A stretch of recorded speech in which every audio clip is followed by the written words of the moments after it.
themselves, so they'd have to make up first level characters when they died. Because I a lot of already people have just it. like say they'd be like "F it, yo," and just like go headlong into something that will totally kill them. And they're like, okay, I'll make another character same level. Sounds about right. Oh shit.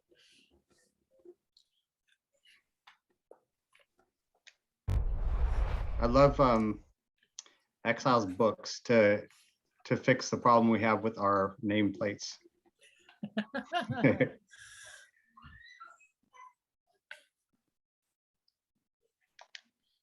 I'm sorry if you hear squealing in the background. That is my family. Yeah, just make sure you're muted during the stream when you're not talking. No worries. Pretty please. Oh, of course. Not at all a problem.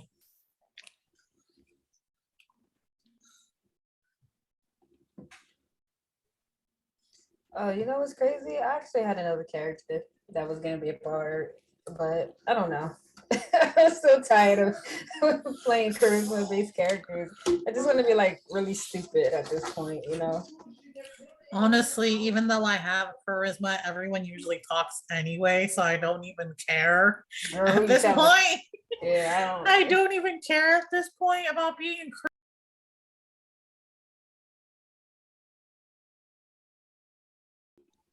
Yes, I know there's no countdown. I specifically did that so we can make sure Josh and everybody's here as soon as we're ready.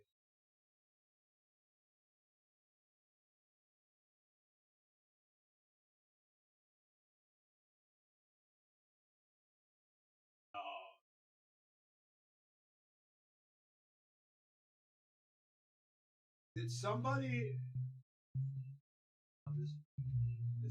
drop? Wait a minute. No. Everybody should be here.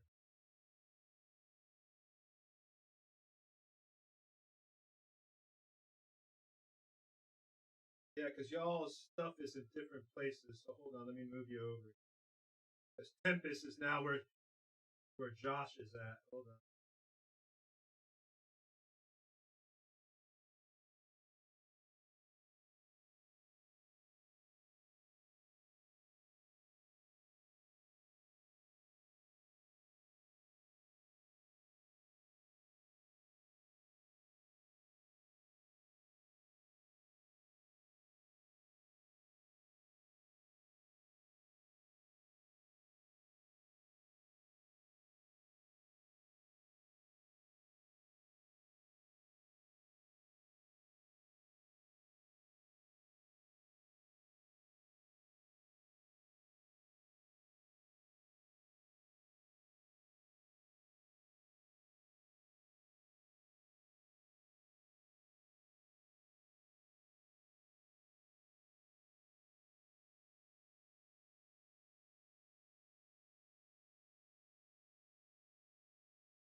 That was just meant to throw you off the trail.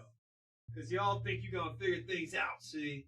So I started rolling stuff, actually, some of my stuff in the other Roll20 program that I have.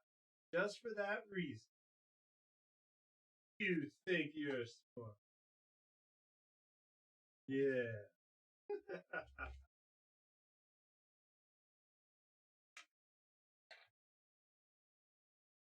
Hey, look, y'all just need to talk to Cutter. Tempest needs to talk to her husband because Cutter's the one that, he got some attitude, so you need to be careful with him.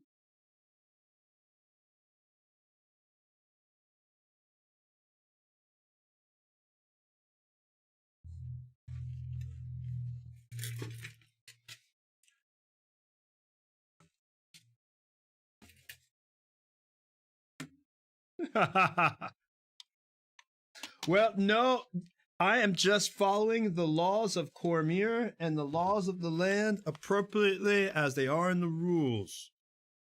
You know? Well, there's always... Oh, the truth of what? Oh, I lie to y'all all the time.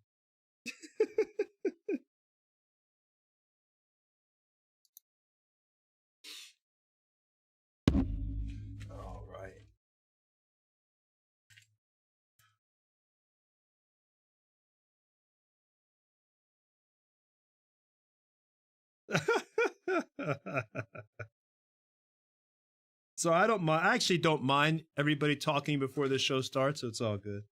That doesn't bother me. Hot mic. Hot baby. Watch out. I actually thought I had muted it. I guess I didn't mute it.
Is Josh here yet?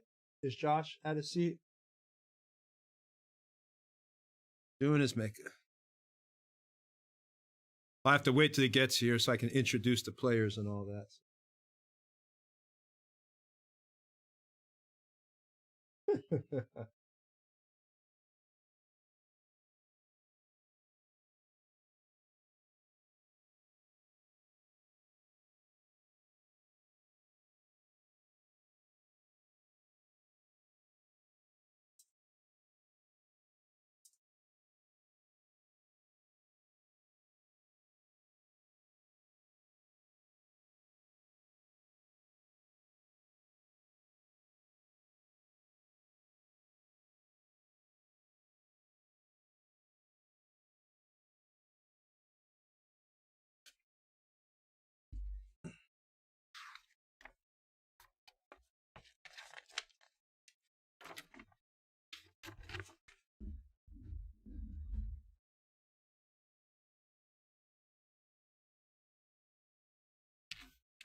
Oh, I don't know what I'm doing with this.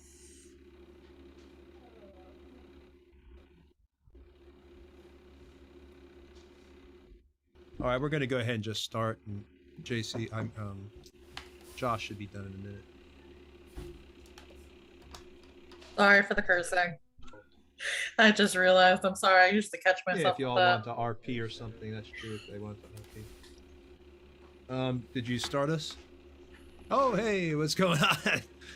Welcome to another episode of Nerbotchery. We are going to get ready to play some Dungeons and Dragons in just a second here, some 5th edition Dungeons and Dragons. Just wanted to say a few things before we get started. Want to thank our good friend Todd Putman over at D&D Creative Table Designs. As you know, we are always posting stuff there. I just posted something today, actually, a picture of the build that you can actually see a piece of it right here, the new keep that I built for our players, you know, city keep and all that. So great site.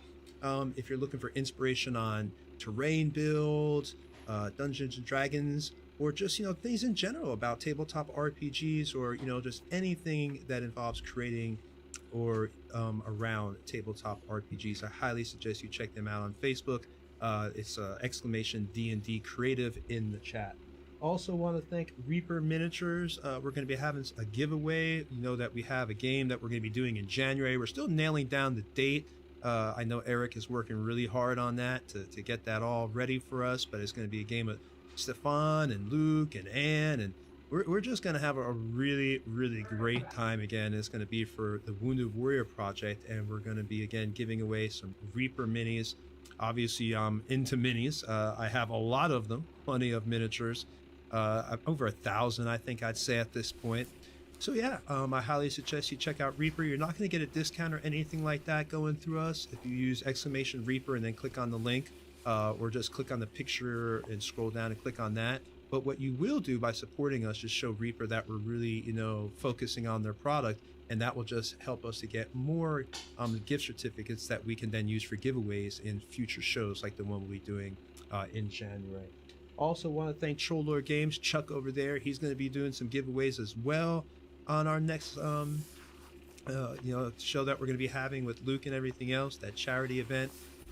Basically what Troll Lord Games is it's a great place for supplements if you're looking for new spells, modules, a lot of original content. It's a really great source to go to for DMs or players. And then we also want to thank Stat Trackers. Eric was able to talk to our good friend out there, James. You know, he used to play on the good team. He retired to a life of fame and fortune, his character, living the good life, famous in Dagger Falls after solving the problem of the infection out there.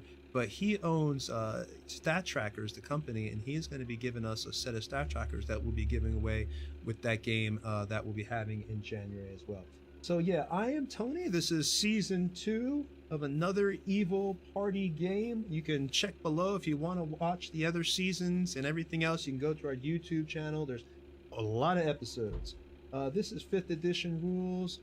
We use a table made of all Dwarven Forge. You know I love them. They make the best terrain on the market. You can check out our schedule to see when we'll be playing all our games. We now do D&D on Saturdays only right now. So there's no confusion. So every Saturday at 7 p.m., you're going to see us playing D&D with Dwarven Forge. And I'm going to let the players introduce themselves. We'll start with who's first in line for the initiative tonight, and that is Eric. Hey, so that's also 4 p.m. Pacific time for Thank you, those Eric. of you that don't live on the East Coast.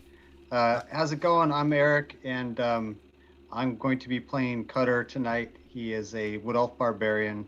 He is betrothed to another character in the group that you'll probably figure out pretty soon. He has anger management problems, but he is also someone happy to be on the front line and take care of business, which I think everyone appreciates. All right. Next is a good friend, Exile. Exile is getting some delivery at her door at the moment. Okay, well then we'll move on, and Winged is still getting dressed, so we will go to Space. Hey guys, I'm Space. I am the better half of Cutter and Tempest. I play a storm sorceress, bard, and yes, I'm betrothed to Cutter. So. All right. Next is Yuri. Hello guys, my name is Young. I play Yuri, our resident paladin. I am just ready to have some fun and ready to see if we survive. That's always a good thing. All right. We're gonna wait for Exile is coming, and so is Lucius.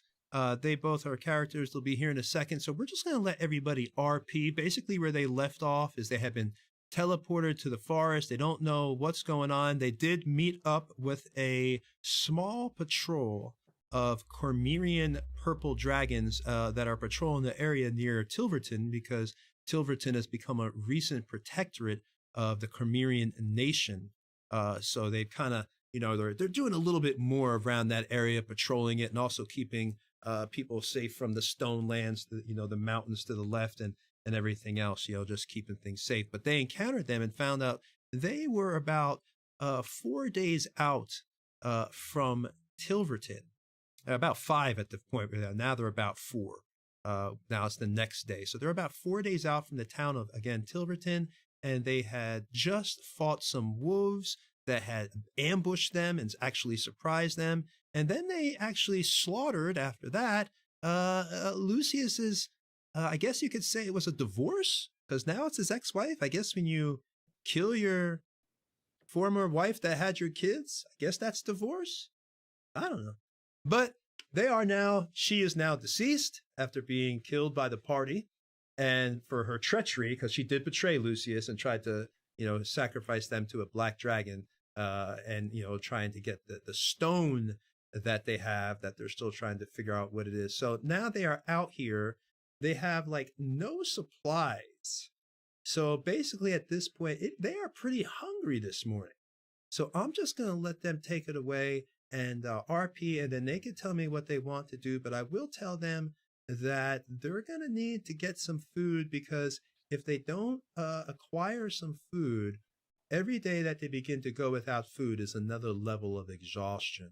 And once it hits the final level, then I start taking away, hit points until you die.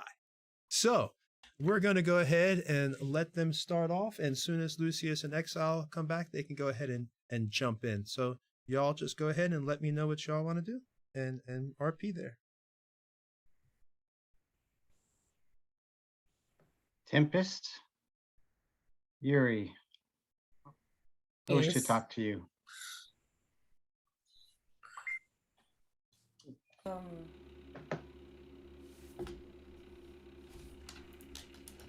Sure.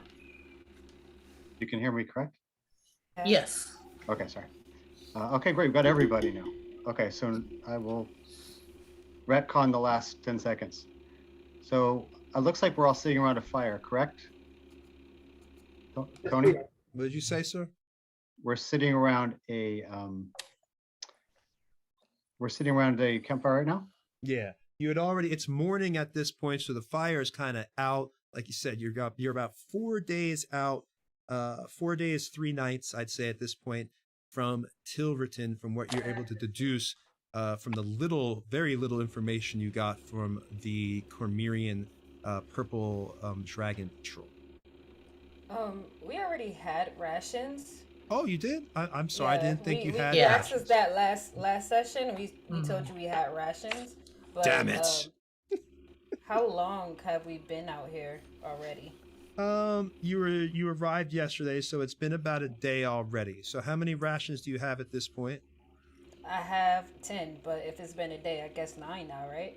Yeah. So everybody has to reduce their rations by 1, and your rations only last so long too. At a certain point, unless they're iron rations, if I'm not mistaken, someone can correct me. They begin to rot away. So you can only keep them for so long. I'd probably say that, max would probably be, I'd have to look it up later, but maybe 7 to 10 days, probably what you have is probably about the max amount. I would think you'd go with perishable goods. That seems to even be stretching it, but we'll just roll with it. So everybody reduced their rations by 1. Stuff can last for months. What'd you say? Hardtack and stuff can last for months. Yeah, that's what I was thinking. If it's iron rations, that's probably included in iron, like hardtack or something, maybe. I don't even know if they have hardtack in Faerun, but I know exactly what you're talking about. World War II rations. So yeah, Does everybody have rations? Like everybody has those? Or is Yep. it? All right. So everybody subtract 1 day's rations right now from your supply.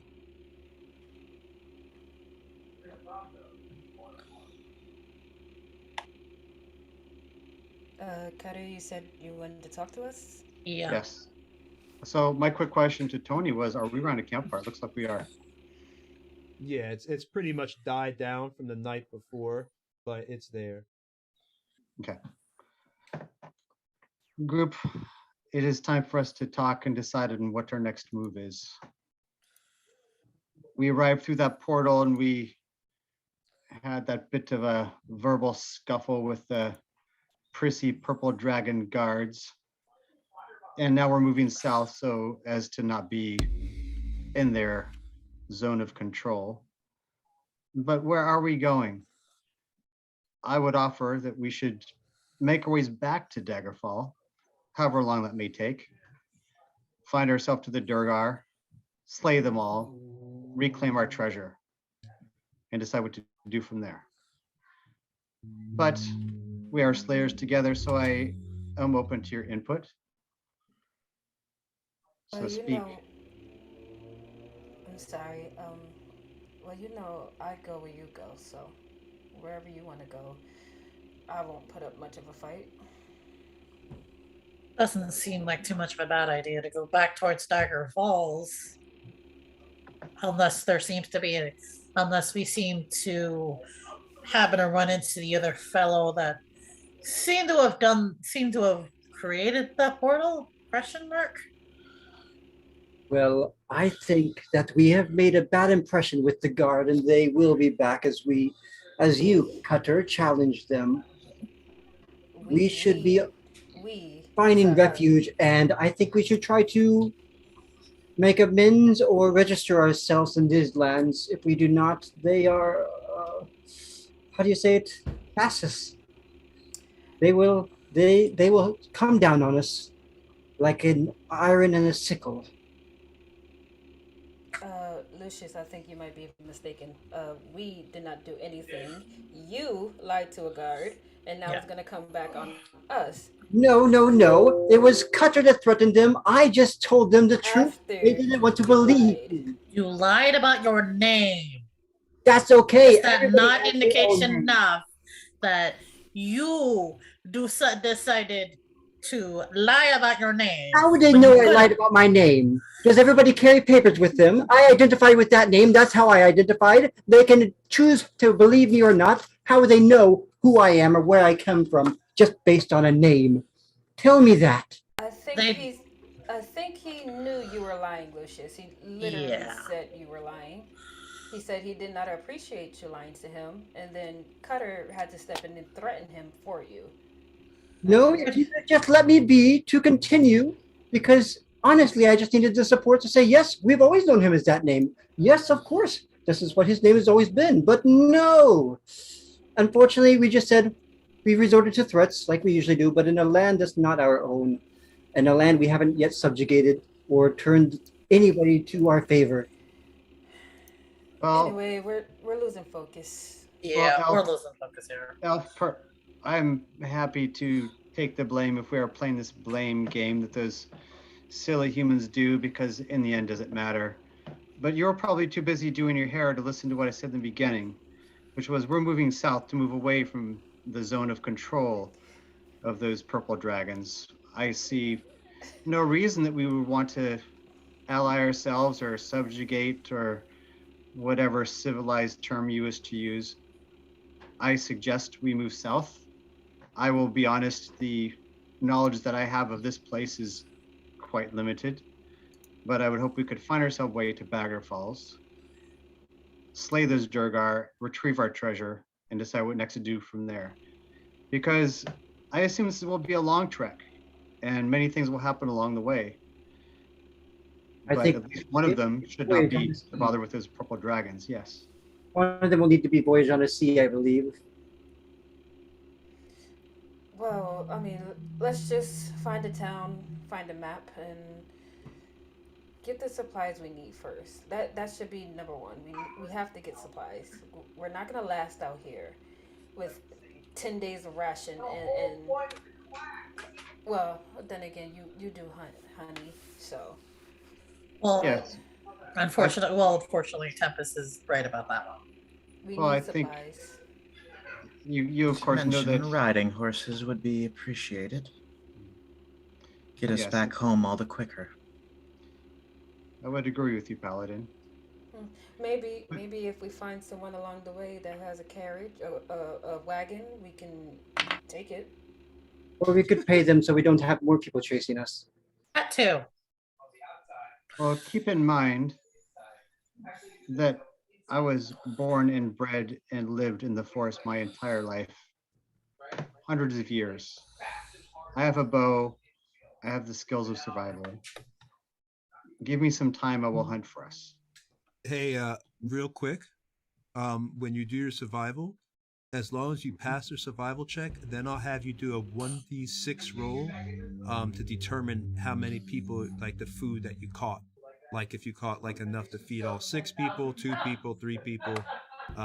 So this way, I might do a d8, so that gives you a better chance actually to fully feed, a 50% chance. Yeah, I like that, d8. Okay. So there you go. Just wanted to throw that out there real quick. All right. Well, no, that sounds great. And that way I can choose who I want to feed. Exactly. Right? And who can starve? And who gets to starve if they pissed you off? Just kidding. My character sheet is 1 second. Go ahead and roleplay for a second, guys, while I. Claudia, you're the newest, with us. There's been so many before you, and we're not usually very open to new people. Why don't you tell us about yourself a little bit? If you like, I can go first, or Yuri, or Lucius. Well, that's nice of you. Don't think that's necessary. I'm a very simple person. I'm hunting a man. I don't care who gets in my way. And for the time being, you all seem the most amiable to my company.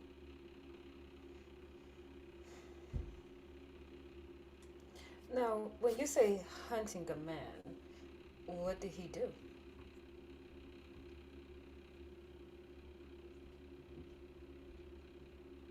I think that's something best kept to myself for now.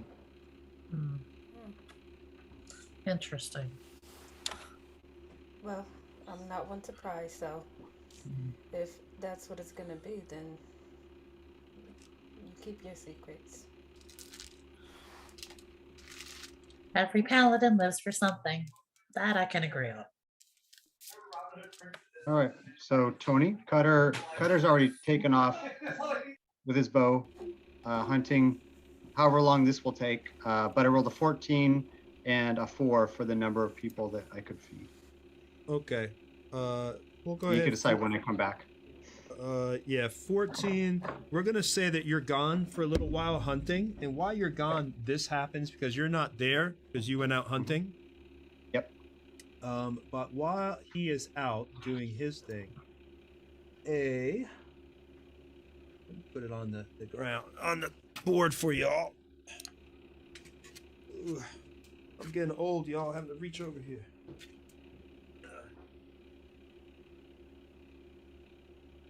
Coming, running out the. Can y'all see that? Is that a horse? Yep.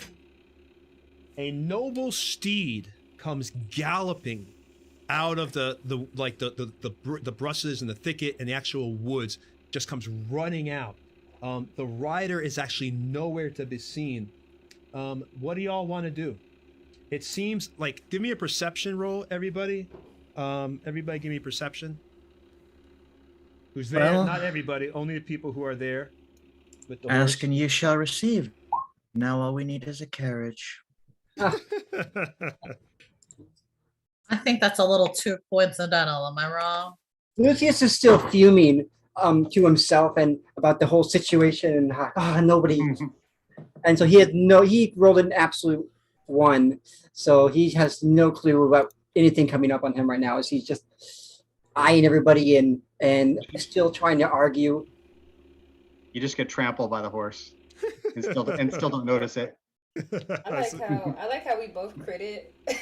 I can't even see y'all's rolls. First roll. Y'all rolled in roll 20. I can't even see y'all's rolls in here. So literally have a 6. I've seen nothing. I got a 12. Tony, you said you would switch to a different roll 20 for some initiative rolls or something? No. It's the same one. I'm on the Doom of Dagger Dale because I can see where y'all rolled your initiatives today. Sparrow. Yeah, that's weird. Let me do a refresh. Maybe I just need to refresh. It looks like Tempest rolled a 12. I rolled a natural 1, which was a 3, and Exile rolled a 21. Yuri rolled a 6, and I don't know what Cutter rolled. All right, so Exile, as that thing is going by, you notice, like it's kind of still like running towards you and everything, but what you notice on it is you can see a saddlebag, and what looks on the saddlebag is a crest that has like a white background with a purple border, and then there's a purple dragon on the crest. And you also see like a big pouch like dangling, and you can hear like things jingling as it's hitting the side of the horse as the horse is coming towards you. I really think this is a bad idea. But when have I ever been good at bad ideas? So I'm going to slowly approach the horse. Okay. So like I say slowly. Our purple dragon friends lost this. Doesn't sound like it because it looks like there's something purple in front of us. So you want to go ahead and basically, you want to stop it from running and then try to calm it down?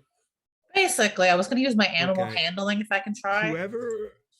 Okay, so you're going to be the one that tries this, Yuri? I will try. Only one person is going to get to try this. Because you can't have everybody yelling at the horse at once. So... Damn, we rolled already. I would have gave you Bardic Inspiration, but you already rolled, so... That's okay. No worries. Basically, the way we're going to do it is give me 3 rolls. And 3? You have to get 3 successes before 2 failures to stop this thing from running, the horse from running. So go ahead and get me 15 or more. I've got a 19, a 12, and an 18. All right, that's 2 successes. So you need 1 more success before another failure. Before you roll, I will say, Yuri, I've never seen you be so careful with horses before. Bardic Inspiration. Oh, yeah, no. You get a D6. A D6. All right. Well, I'll allow that. I'll allow that because with the first 2 successes, you stopped it. Right now, it's not calm, but you did stop it from running. You're able to talk it into stopping. Okay, so it's a 19. Okay, so that passes. All right, so you're able to, walk up. Shh, it's all right, girl. It's all right. Even though you're the most evil paladin that smites everything, anti-paladin. For some reason, this animal trusts your evil ass, and you're able to calm it down. Shh, it's okay. It's okay. It's okay. And now the horse is calm and letting you pet it. What do you want to do? May I inspect the saddlebag I saw? Yes, you can.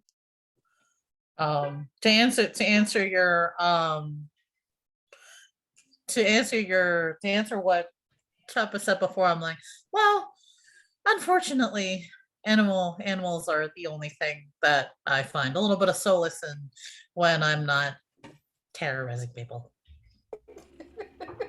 Unfortunately, doesn't mean I've killed my fair share of horses, but y'all have committed murder. If you don't remember, I haven't forgotten that. But I bond with them first before I kill them.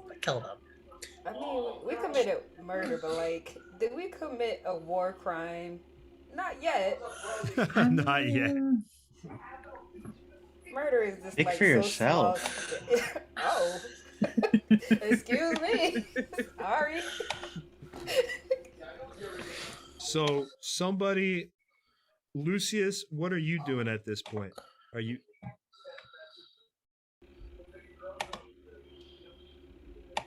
Is Lucius there? You're muted.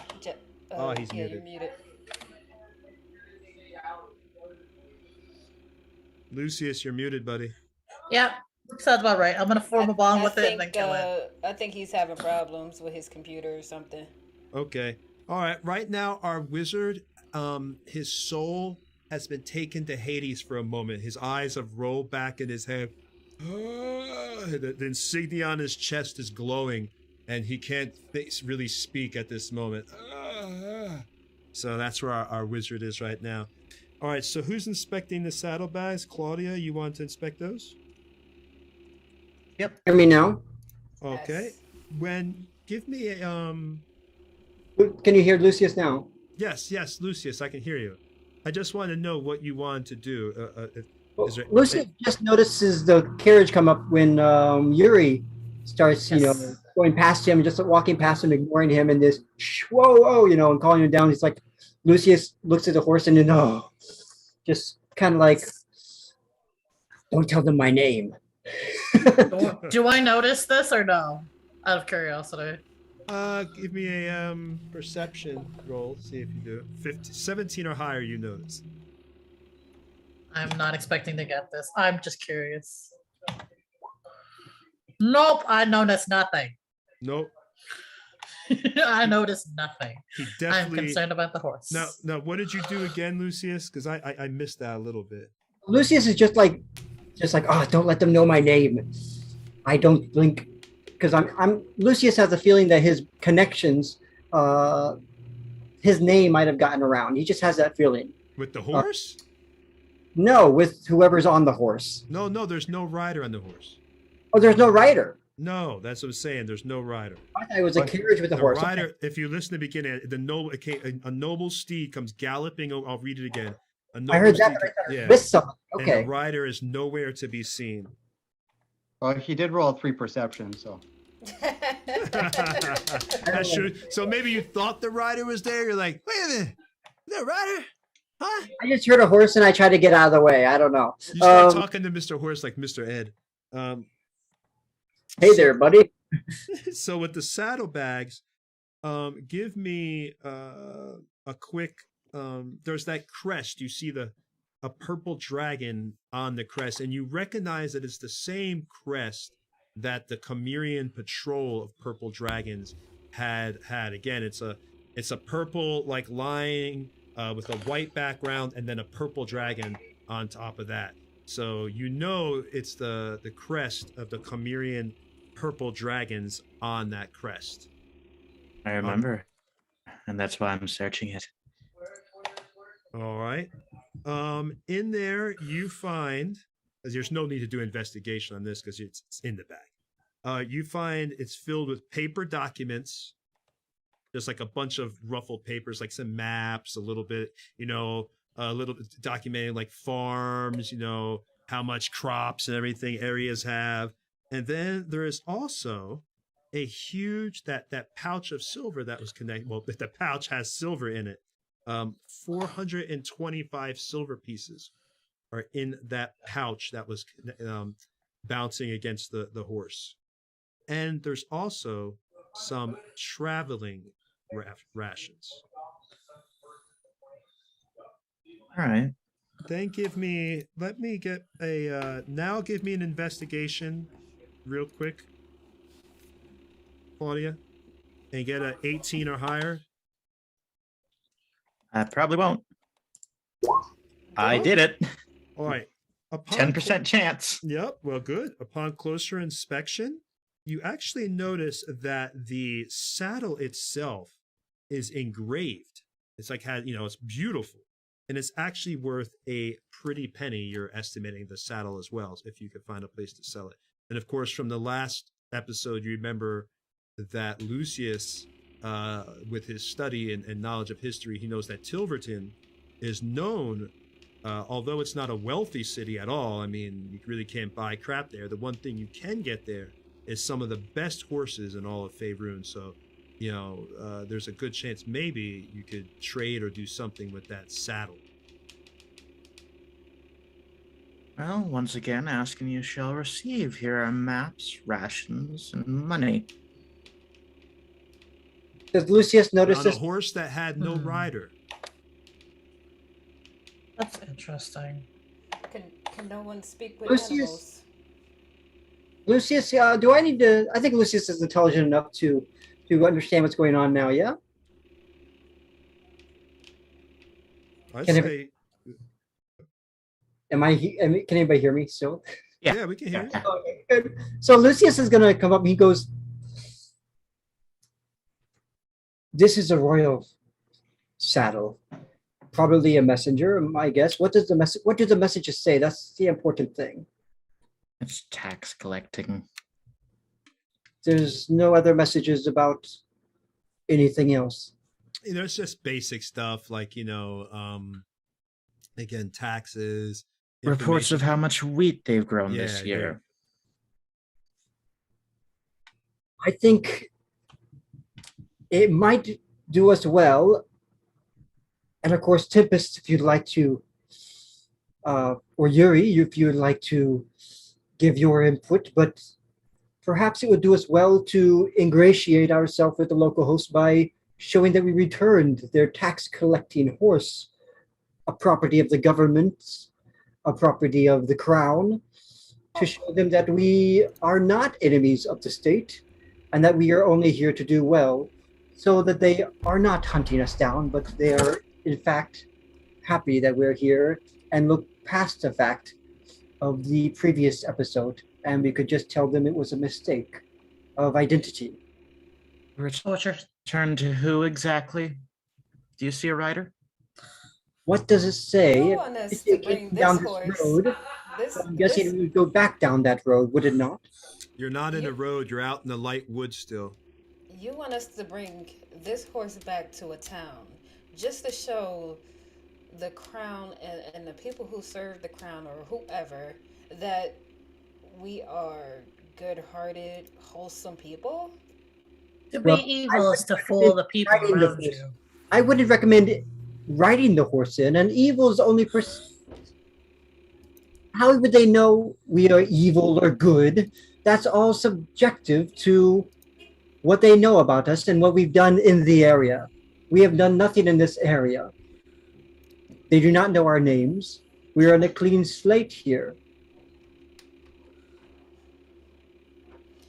How about we wait for Cutter to get back and we can decide as a group? Cutter likes to kill things. I don't blame him. Most things are fun to kill. Actually, That's I'm true. off killing things at the moment. That is true. The last Um, time we and- relied on and- Cutter, he rushes into rooms, and I guarantee you, if we do that in a kingdom like this, Well, that's we will only because only the lead to a person- dungeon or that's death. That's only because the person whose job it was to run into rooms was too scared to run into rooms. So somebody has to do it.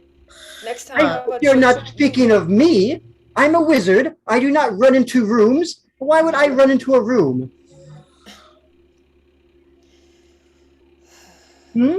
Perhaps there was an engaging book inside. I literally have the biggest headache in the world. I think I can kind of get what our wizard is getting at, because we should try to earn their trust. before and betraying then- them? Yeah, Thank you, Paladin Yuri. Thank you.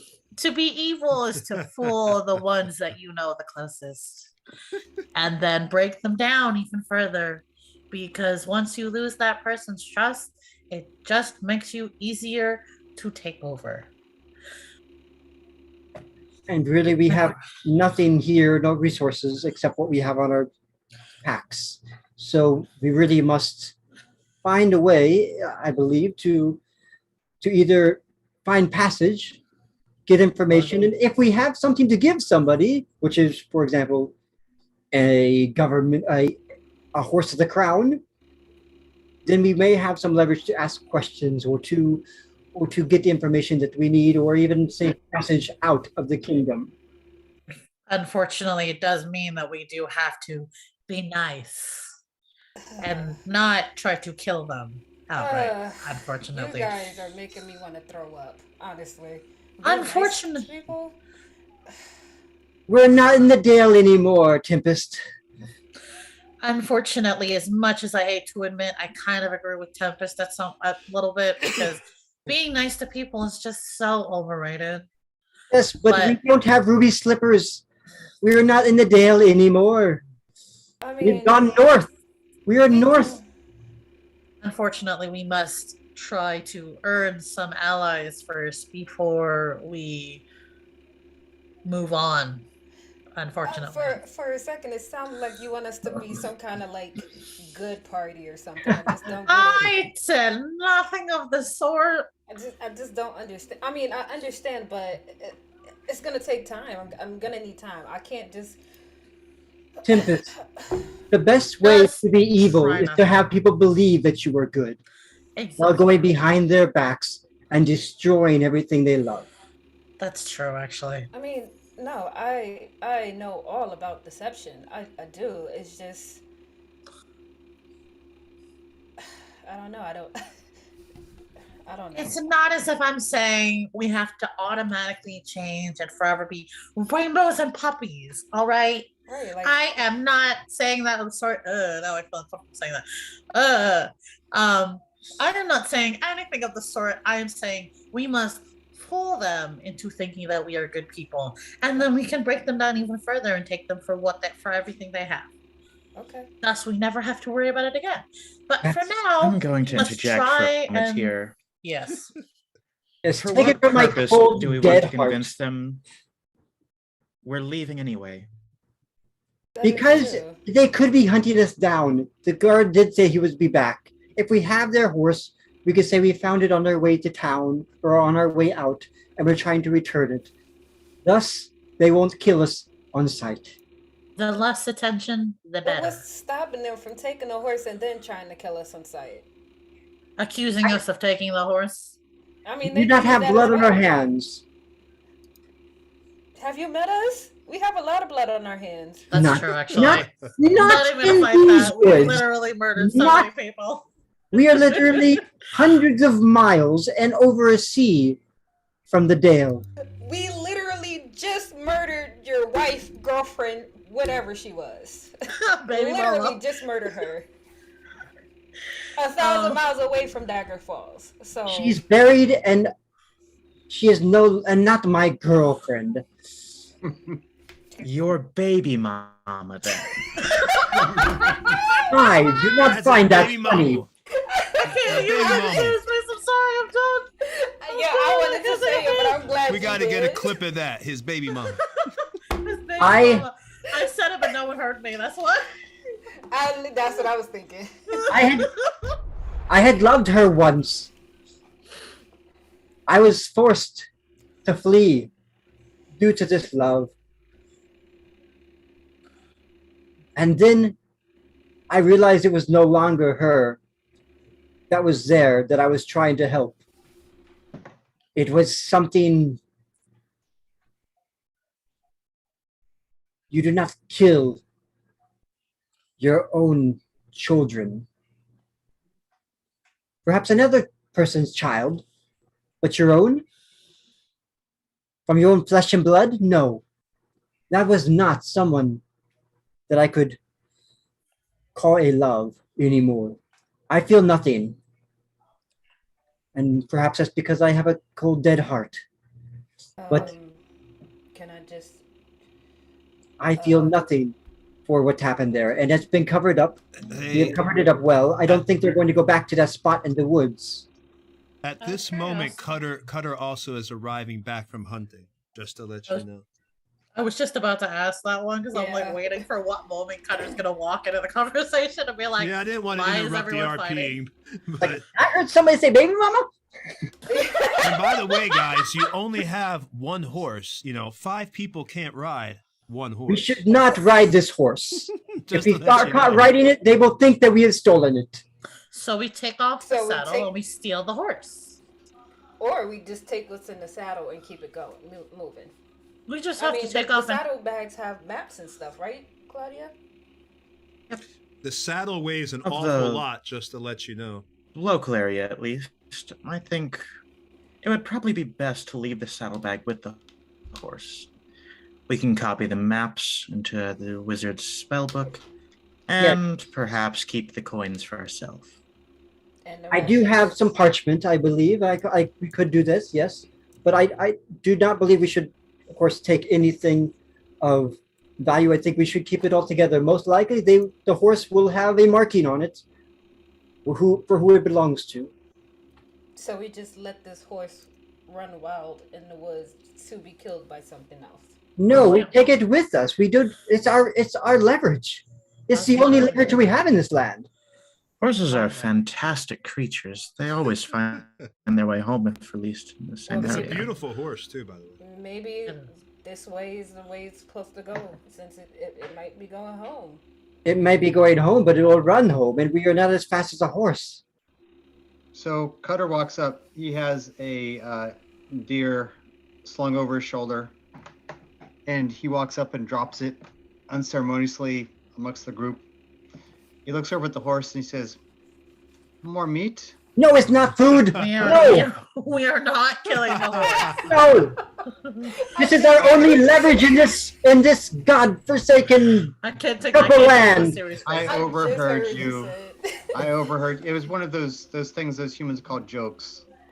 I heard Oh. you. It was Yes, a funny no. joke, honey. Well, so I have an opinion. Now you got a sense of humor. I have an opinion. I would say we should either take it all as well as the horse, or send someone, perhaps Lucius, to make amends. But that will take some time and could open up a whole new category of problems for us. So do we move forward with what we have here, Or including the horse?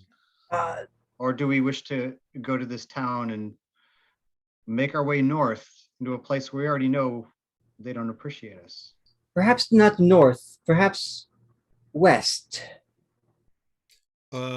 Real quick, west, from the maps that you got, I'm gonna let you know from your location, you know that east, and then you'll hit a road, and then you have to travel 1 day on the road, and that will take you to Tilverton. So you're about, like I said, 4 days out. This is your first day, so you have 2 more days in the forest. Your third day will be, if you wanted to go to Tilverton, your third day would be on the road, and you'll arrive on the early morning of the 4th day. The maps let you know that to your west is the Stonelands. Not a good place. Dangerous as shit. Could you post a map in the documents so we can You browse do. that map? They are in the Discord chat right now. Discord, Or actually, okay. I could put that up on. If y'all don't mind me stepping away, I can put that map up so the actual That's audience can see it as well. yeah, actually that would be nice. I don't see it on Discord. Maybe put it in the Roll20. Maybe we just have to go back and find it again. It's That's under probably pinned, why. It's under pinned messages. And Okay, so- this is- as he's what channel? As Lucius, as Oh. you say that you don't, hurt your own flesh and blood, I just stare at you. Mm. I wish I could say that was true, but my own father.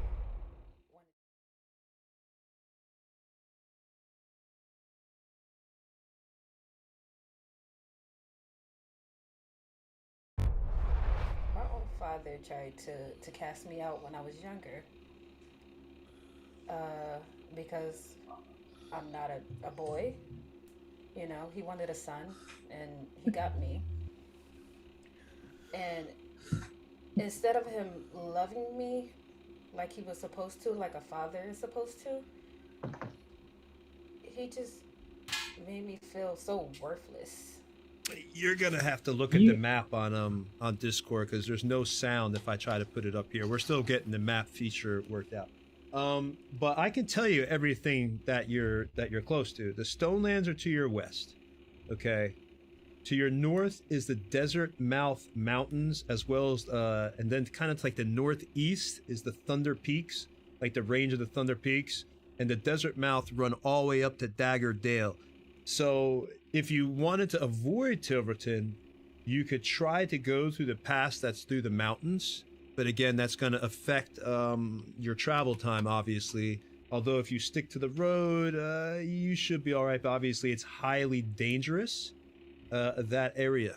So just be aware of that. So basically, yeah, you can go, and then south is you're going back down towards the road. But if you took that road, that would take you down to Arrowville, but that would take you through the Knoll Pass. And again, that's through the Stormhorn Mountains. So you're kind of either which way, because you're kind of going to be passing through some mountains no matter where you go, but you can stick to the roads, which would make your travel time a little bit faster, but the environment itself would be dangerous.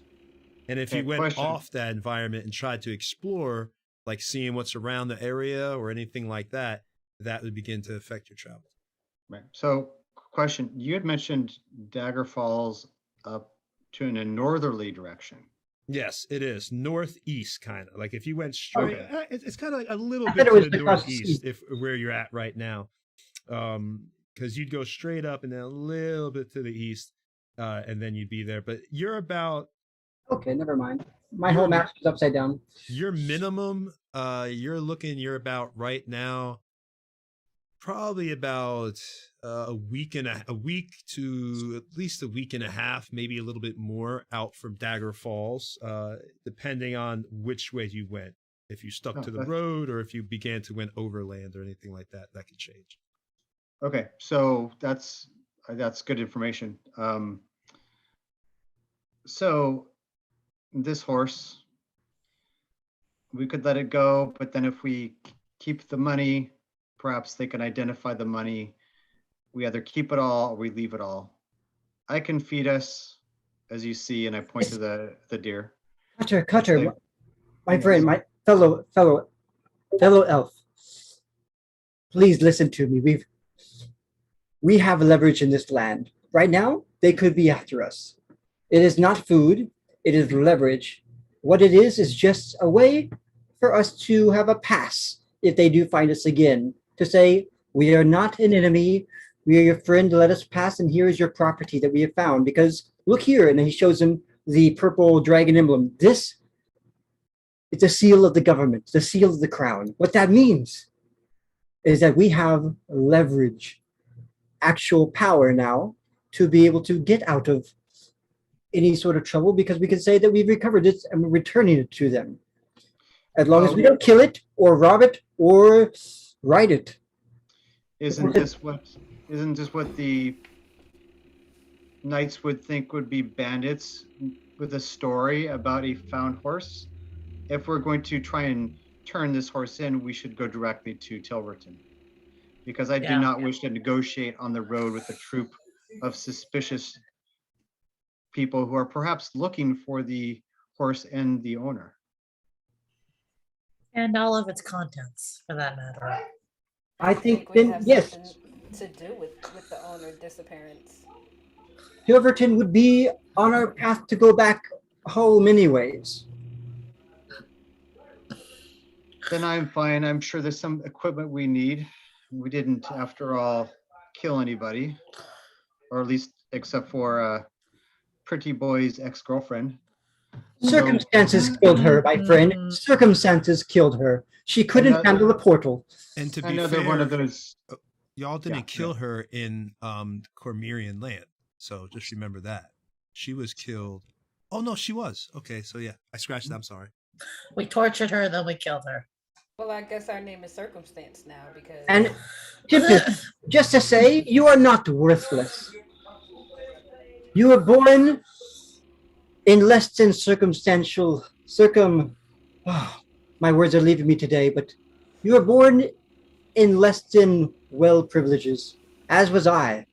We have both worked hard in our own ways to get to where we are now. I was also born a refugee, driven from our lands and driven from another land and then another land. My parents were killed until I had to learn my own way. None of us have pretty stories. I'm sure that's what brought us together, most likely. You are an important part of what we are. We're slayers together, as Cutter has said. You are not worthless. You are the fire of this group. I just happen to be the brains. I'm more like the lightning. Thunder and lightning, very, very frightening. Yes. Mamma mia. Um, wow. So Lucas, shall we get going and perhaps we could take a few of the rations. I'm not sure. It's up to you of the horse just to survive. Unless the horse needs it, we could probably feed it to the horse as well because it will need food. I say we just leave the saddle, take the horse. Nobody's gonna think twice if a horse is with us. Then again, he goes to Cutter. He goes, Cutter, please check the horse for any markings. Most property is marked. It won't just be on the saddle, it'll be on the horse. I'll go over. I do have animal handling, so Tony, you want me to make a roll or something else? You're just trying to what? Take the saddle off? No, we're No. trying. Looking for identifying marks that they might have on this horse. Wouldn't I have seen that already? Well, It's time to play Find That Brand. What the hell was that? I do not know Yeah, what that was. Yo. But it's you saw that the saddlebag had the marking of telling you that the horse was a Chimerian horse. It had the Chimerian crest, the purple dragons. Okay, so without a roll then, he'll say, well, Lucius, I would suspect that any accomplished riders would identify this as one of their own just by its breed and its shoes and who knows what else. So we're not going to sneak this past anybody. Exactly. They will know if it's a noble horse or if it's a commoner horse. Oh, wait a minute. Wait, Eric, I'm confused. Were you trying to say identifying marks like physically on the horse? Yeah, physically on the horse. Like which ranch it came from. My mistake, Eric. Then you're gonna need to do a nature roll to be able to determine if they would be able to know that from the horse. And Exile, by the way, Exile rolled a 19 investigation, but I'll roll nature. Nature, I'm not nearly as good as. Well, you know what? Keep it Exile's investigation. Then that works. Either which one works. However y'all want to do it, that works too. Investigation is fine. So your Exile goes over there. She's not a natural She does her scientific way, and with a 19, you're able to determine that the horse, because it's such a noble and fine steed, there's a good chance that yes, it would still be recognizable. You can tell that this is a very, very fine horse, not just your typical run of the mill. We're talking this thing is well bred, so. There's a good chance that someone would at least recognize, if they are familiar with horses, the noble breeding of this horse.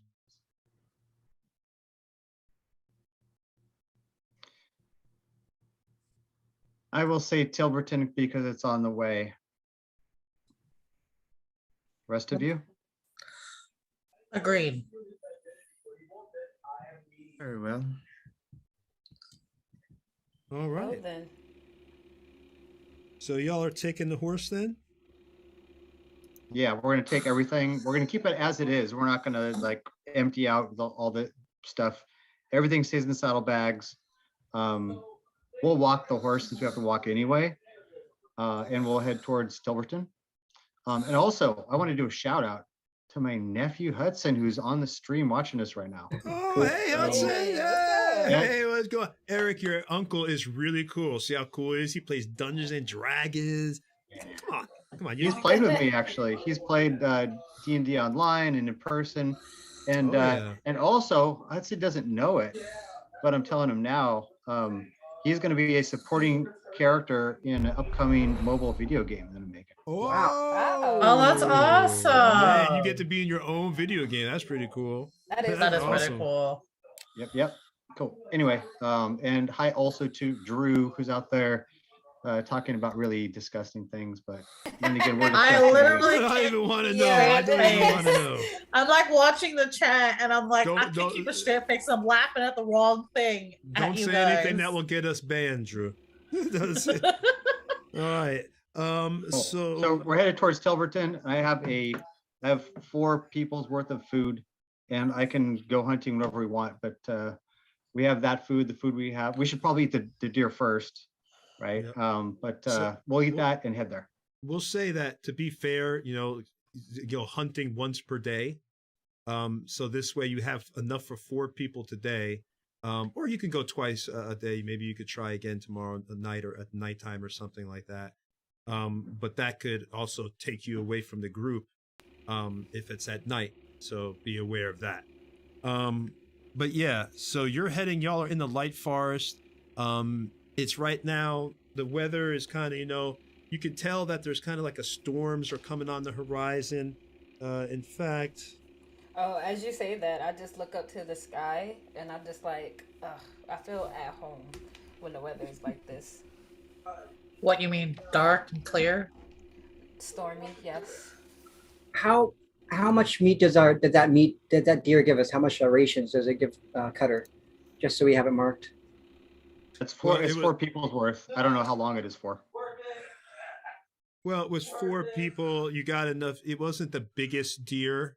So you were able to get, 4 large portions of meat. So it would be enough to feed 4 people all day long. So 3 meals in that ration, enough to feed a person, for the intense, because y'all are spending a lot of calories traveling overland and everything like that. Do we have time to do short rests? Because We've already rested, Drew. We've already rested. Yeah. like a full rest or a short rest? We're fully rested. This is like Okay. a couple days after. Yeah. So cool. So we're on our way, bud. Tony. Okay. So you're continuing, and basically the whole day goes. You have the horse with you. There's a little bit of light rain and everything falling. But other than that, there isn't really much that happens as you continue your travels for the full 10 hours of walking. At the full 10 hours, you're pretty much at this point, you're very tired. You do have the choice if you want to push on to try to travel more. You can do that, but of course you will incur exhaustion due to your forced march status. No reason. Hmm. So it's up to y'all. Do you want to continue or No. do you want to rest at this point? No, we'll rest. We'll put up some kind of canopies out of fallen leaf branches and things, and if we have some tents that we've packed, those type of things. Okay. So you put that all up and everything else. What's really, as you're doing that, it's really crazy. You notice that all the animals seem to, at this once, you hear like the rustling of the leaves, and all of a sudden a wave of animals kind of seems to emerge from the forest, almost like they're fleeing from fire.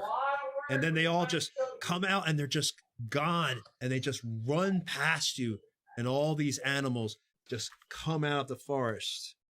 I cast fly. They cast fly. Okay. I'm gonna go up high and see what it is. Give me a perception roll. Okay, sure. I draw my blade. I cast mage armor. Oh, I should have done that too. Can I cast mage armor while I'm up there? Now, no, you're already up there. You cast fly. So you don't notice anything.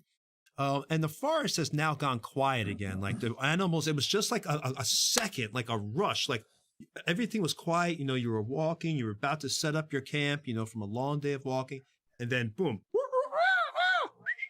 just gone. And the birds and everything just woof right in front of you. As the weather was a little bit, again, it's getting rainy and everything else, but all the animals, squirrels, birds, you even saw like a deer scampering past you. Okay. All just went. I Tony- draw my blade. So Tony, anything bigger than a squirrel that looks like we could eat it? I'm going to switch to my bow and I'm going to try and take some shots at him. Okay. Since Why it are wa- we attacking the squirrels? I'm gonna I said cast. larger than a squirrel. since there's so I'm many, looking for food. since there's so many, like, I'm gonna have you do like an attack roll against the deer. Okay. But we're going to be at disadvantage because there's so many animals at this point. There's a chance you could almost hit anything because there's things running in front. So your shot's going to have to be really, really good. So go ahead and roll a Are they D20. literally running past us, like through us? It's like you're standing there and then all of a sudden a wave of forest life just comes running past you. You hear it for a second coming, so you had time to get your bow ready, but there's so much. It's like, it's almost like when fish gather together. If you're aiming for one particular thing, something in the time that your bow is in flight, it might hit something else. So you're almost doing like an old school called shot, if you remember that, Eric, where you're like, okay, I want to specifically hit that. So we're just going to say it's at a -4, but it's a deer. So we'll just say you need like a 12 to hit it. I'm not going to look up the deer stats. Okay. All right. -4. I do want to help this stream move quickly.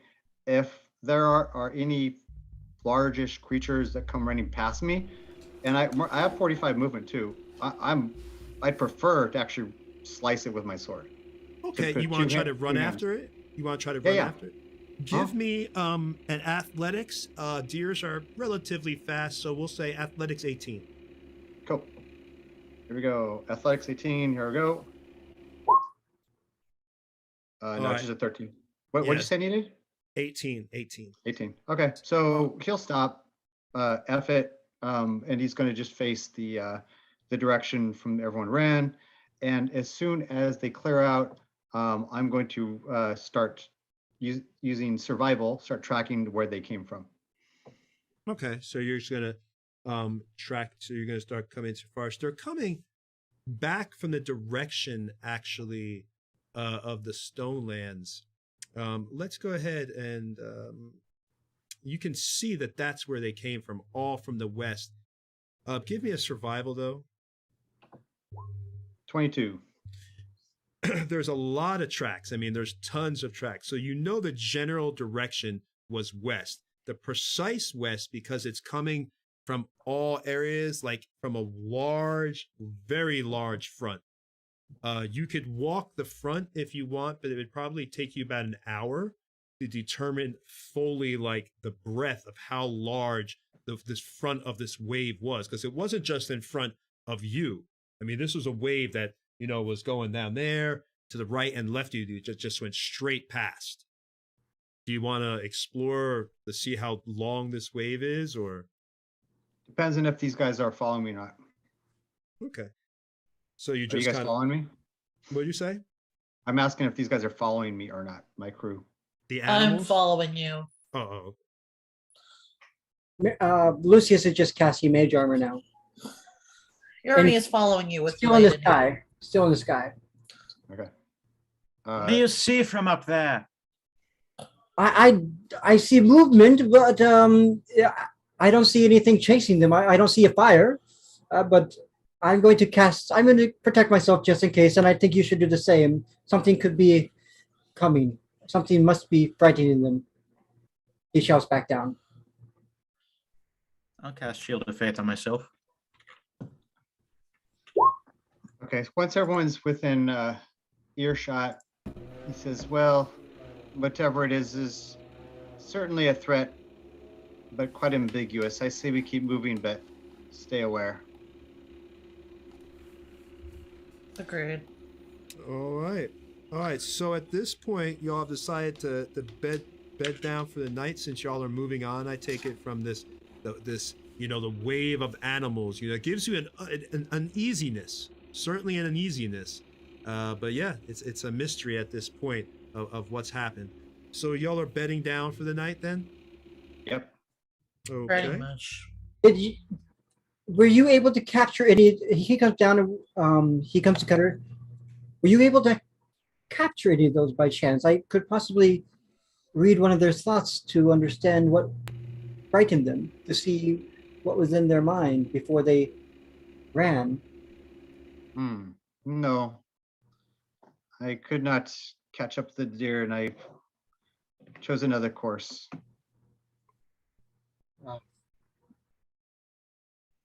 I will keep this in mind next time. Yes, I do have this ability, as you recall, with our old friend. I forgot his name. our old wizard friend who tried to play games with us. Calderon. Calderon, yes. And he pulled out his memory strand. Oh yes, that was a good memory. I put it back. The one with the sword tail. The one that has So we'll go ahead and camp for the night, and I suggest you guys we have 2 people per shift.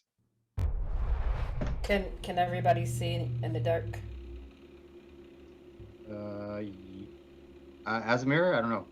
Jan, can you? Yes.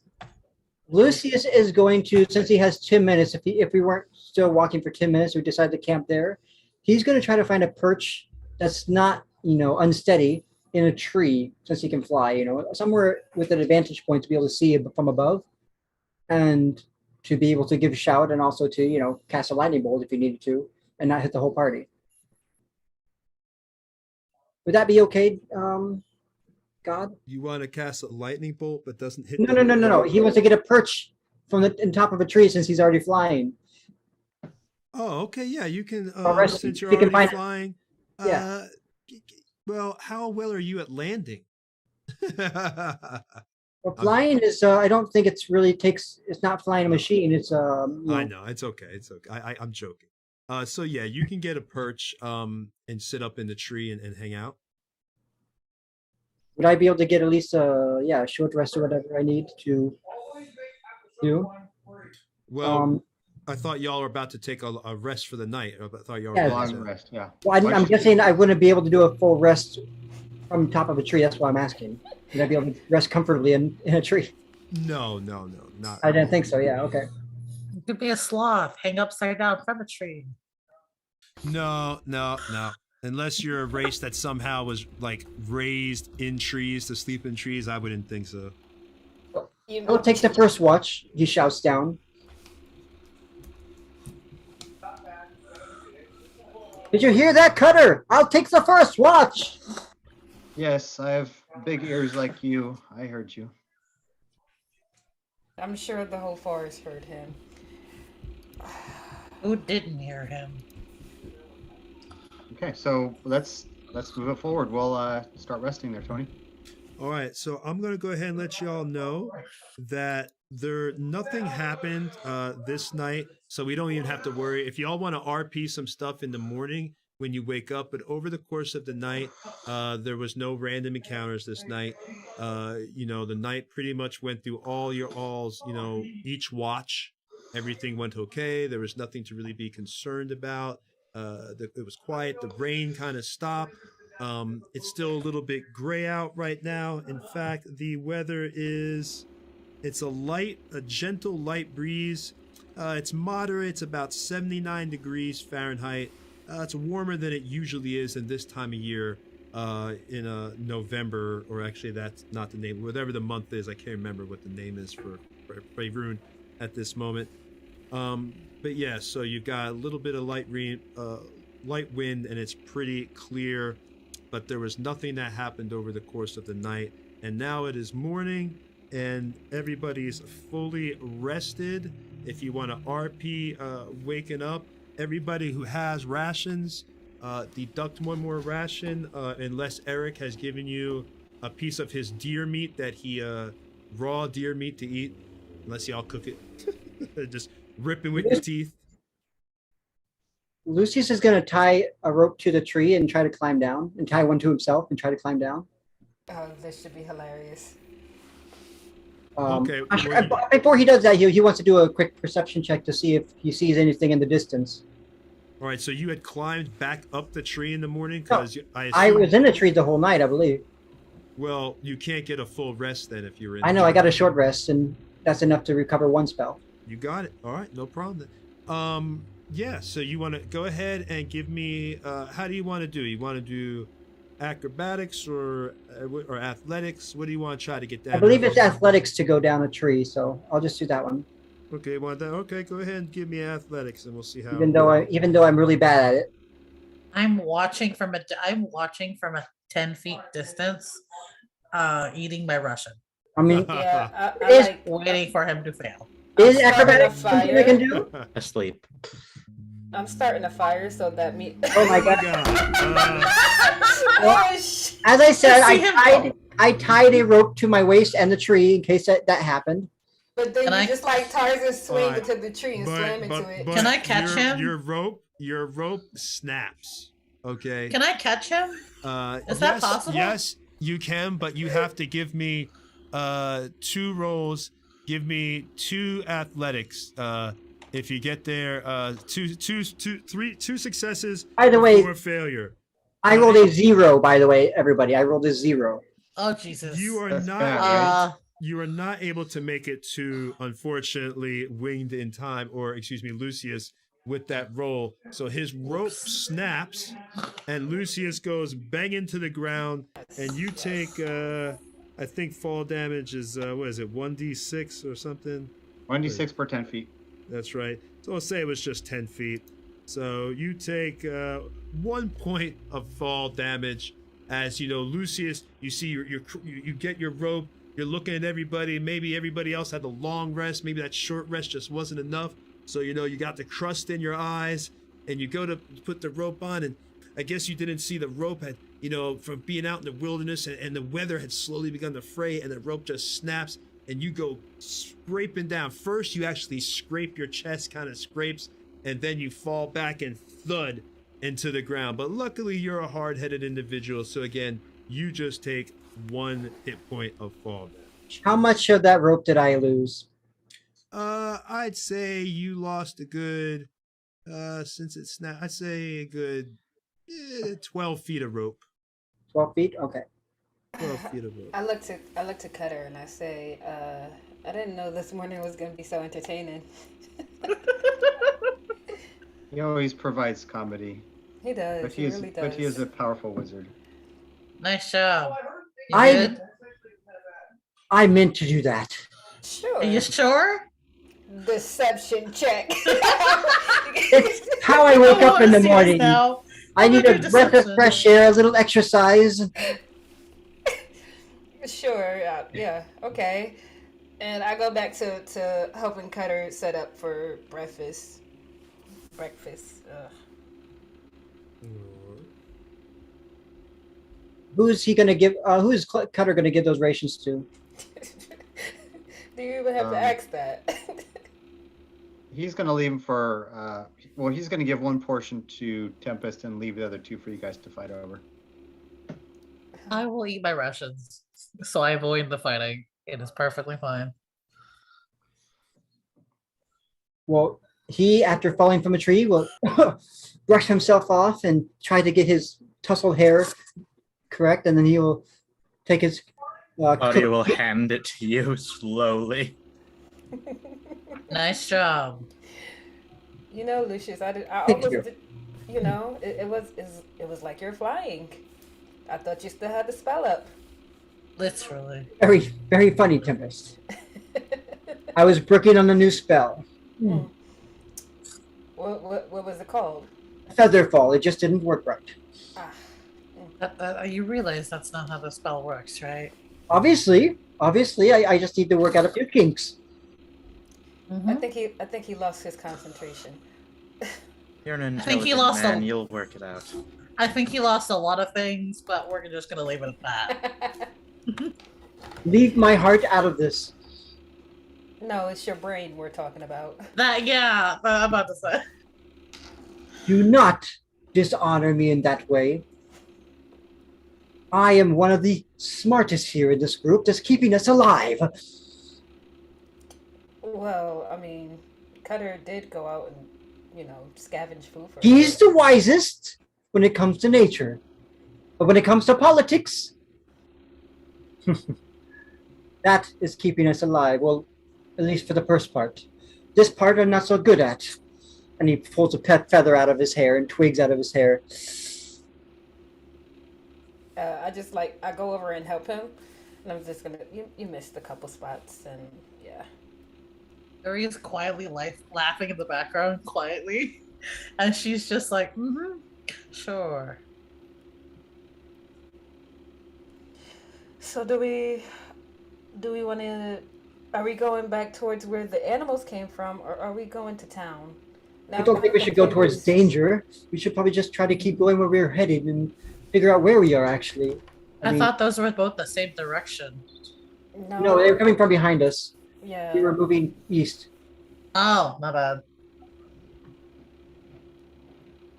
Yes, if we knew more as to where this trouble was, perhaps we would investigate it. But at this point, we should just stay alert.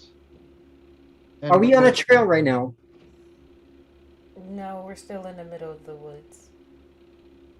In the woods. So we're either in Cormier Woods or we're in the Hulak Forest. According to this map. What did that knight tell us? He said we were on the edge of the forest, of the Cormier Forest? Did he not say that? Oh, I don't remember. I do not remember, to be honest. He said that we were on the edge of Cormier in the forest at night, something like that. we are about 2 days away from Tilverton, which is under Cormier's control. So You're not near the Hulak Forest. You're right. You're in lightly forested areas. It doesn't say forest on the map. I'm calling them lightly forested areas because forest would be even more like it would take you even longer to get through. You're kind of like right to the west of Tilverton, and you're heading east towards it.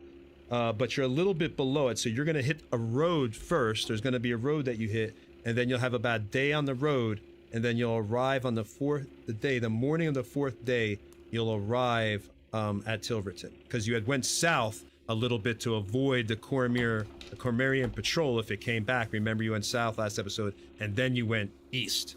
So now you're heading towards that way. But let's go ahead and tell you what happens. Is everybody ready to head out? Or we are. Okay. Should we? Let's As you get your horse, you've got your horse that you've been walking with you and everything, and it's happy. And do you give it one of the rations, by the way? We can. I would assume we can feed it some things from around the camp, right? I think it would have rations in its pack. I would those are assume human so. rations, right? And we could probably. Well, not always. Usually they have to carry rations in the pack for the horse as well. Yeah, we'll say that the horse had its own like rations, so It would have its own grains and stuff. Yeah. Yeah, so you give it some grains, and the horse is coming with you and everything. And as you're traveling, you notice there is smoke. Actually, give me a perception. Actually, before I even say that, everybody roll perception. See who notices it. Okay. 17 for me. I'm surprised. 17 for me as well. Right, I'm rolling really low. 2 1s in a row so far. I see Doing nothing. great. All right. So I rolled a 13. Absolutely nothing. Tempest, you're not rolling low. You just rolled a 17, didn't you? Yeah, I have a 0 modifier. That's still pretty good. I usually don't roll this high. All right, so Cutter and you, Tempest, y'all notice let me just put this here. There is some smoke coming. You notice you can just see it out in front of you in the wilderness. What do you want to do?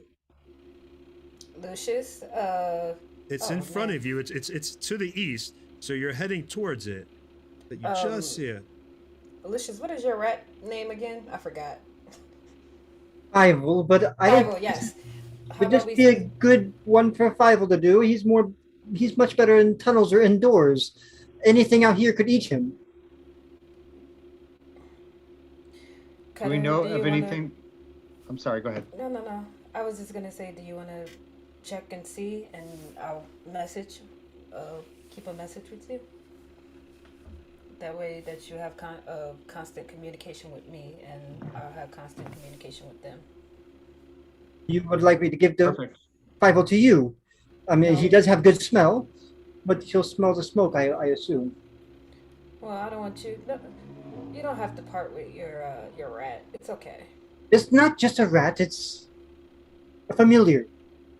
We have a bond. It's a psychic bond. If he's hurt, and I will also be hurt. We do so much talking. Let's just all move together. I will lead. Perhaps you should sneak ahead, not without killing anything, but let us know. All right. Yes, give me 50 feet. All right. So as you move forward, Well, actually, you want to just go 50, or do you want to just go towards the smoke? I assume you're going towards it. Yeah, so I'm moving. We're all moving towards the smoke, but I'm 50 feet ahead of the rest of the group. I'm going to try to move quietly, and I rolled an 18 for stealth. Okay. So you feel very stealthy. Everybody who rolls stealth, no matter what you roll, you feel stealthy.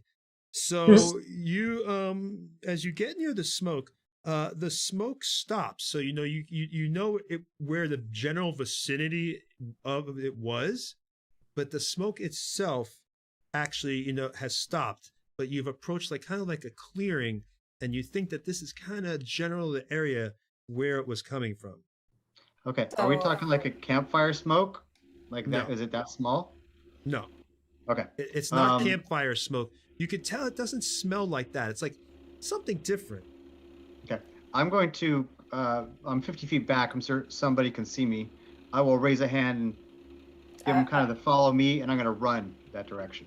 I have message, so I was going to be in constant message. Oh, perfect. Okay. You're already there. So since you're already there, just give me a survival, Cutter. All righty. 24. Ooh, I definitely get it.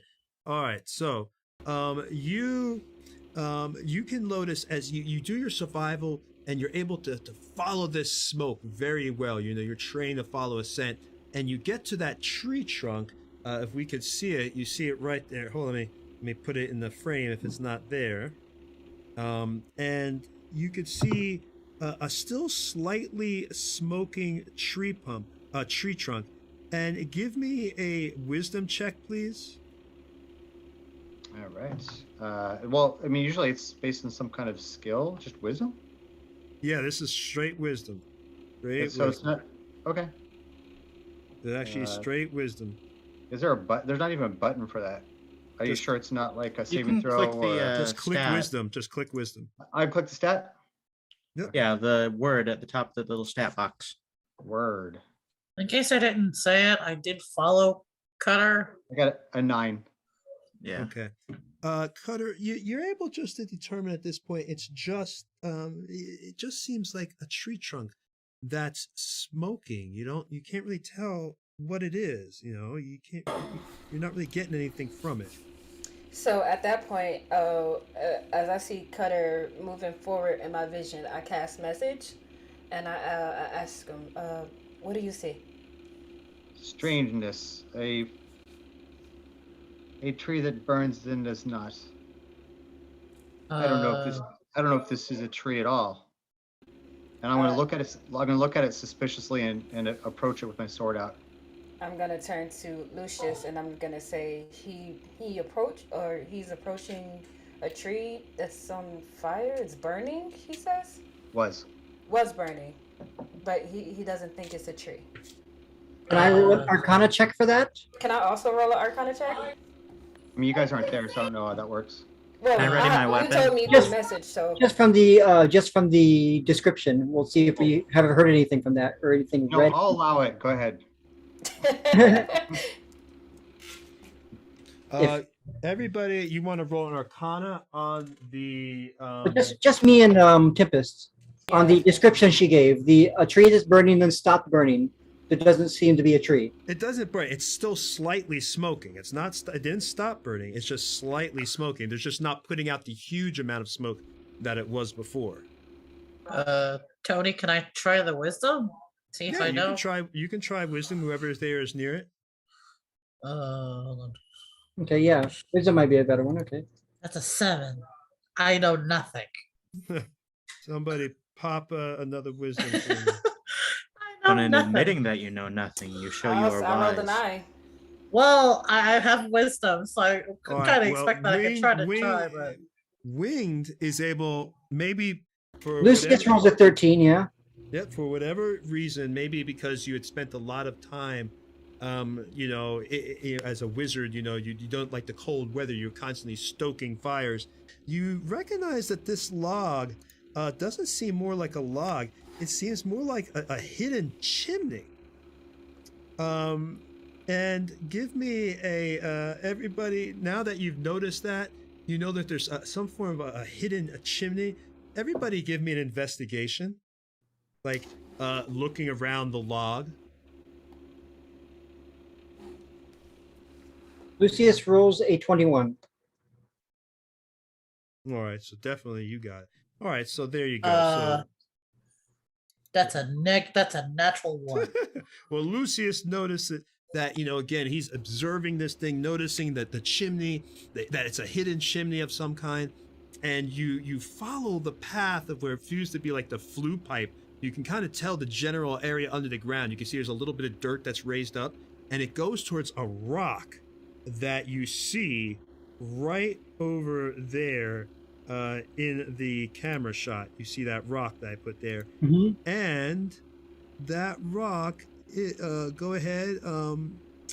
You notice that it looks like it could be pivoted sideways if someone was strong enough to push that, or maybe somehow used another method to pivot it. However you all want to open that thing, but it looks like it could be pivoted.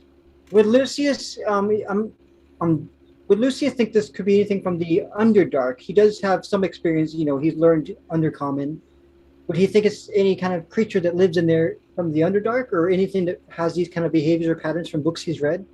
Yeah, I guess you'd have to open it to find out. It just looks like it can be pivoted. So you can really tell from this moment is that the large boulder looks like it can be pivoted sideways. There's nothing that, in books that he's read that, like, about behaviors of creatures that live underground or with rocks and with chimneys? That sounds gnomish to me. I mean, you could go ahead and give me a history roll, and let's see what you can get. I rolled a 17. All right. You do know that there are many entrances to the Underdark that are throughout, Faerun and everything else. And it's possible that maybe if you open this up, it could be an entrance. But from what you can tell, it just seems to be, at this moment, a well-conceived area. As for the smoking coming out of the log, you don't get the sense that this comes from, like, a community. It seems to be, like, again, like a hidden chimney. So if there is something on there, maybe it's just one thing, who knows? But you'd have to pivot it to know. He goes to Cutter, and or he has... For some weather. Lucius goes to Cutter. I thought I was talking this whole time. Lucius goes to Cutter. How are you hearing me the whole time?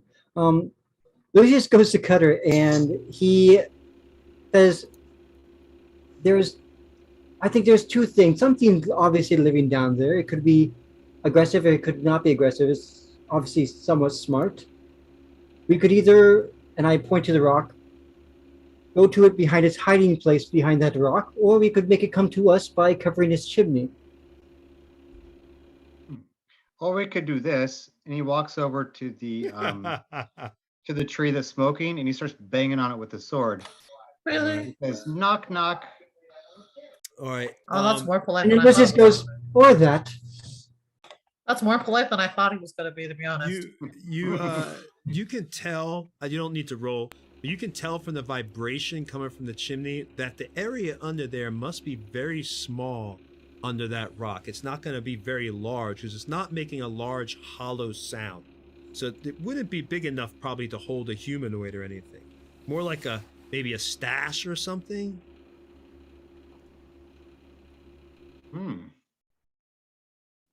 Okay. So then he looks at it again.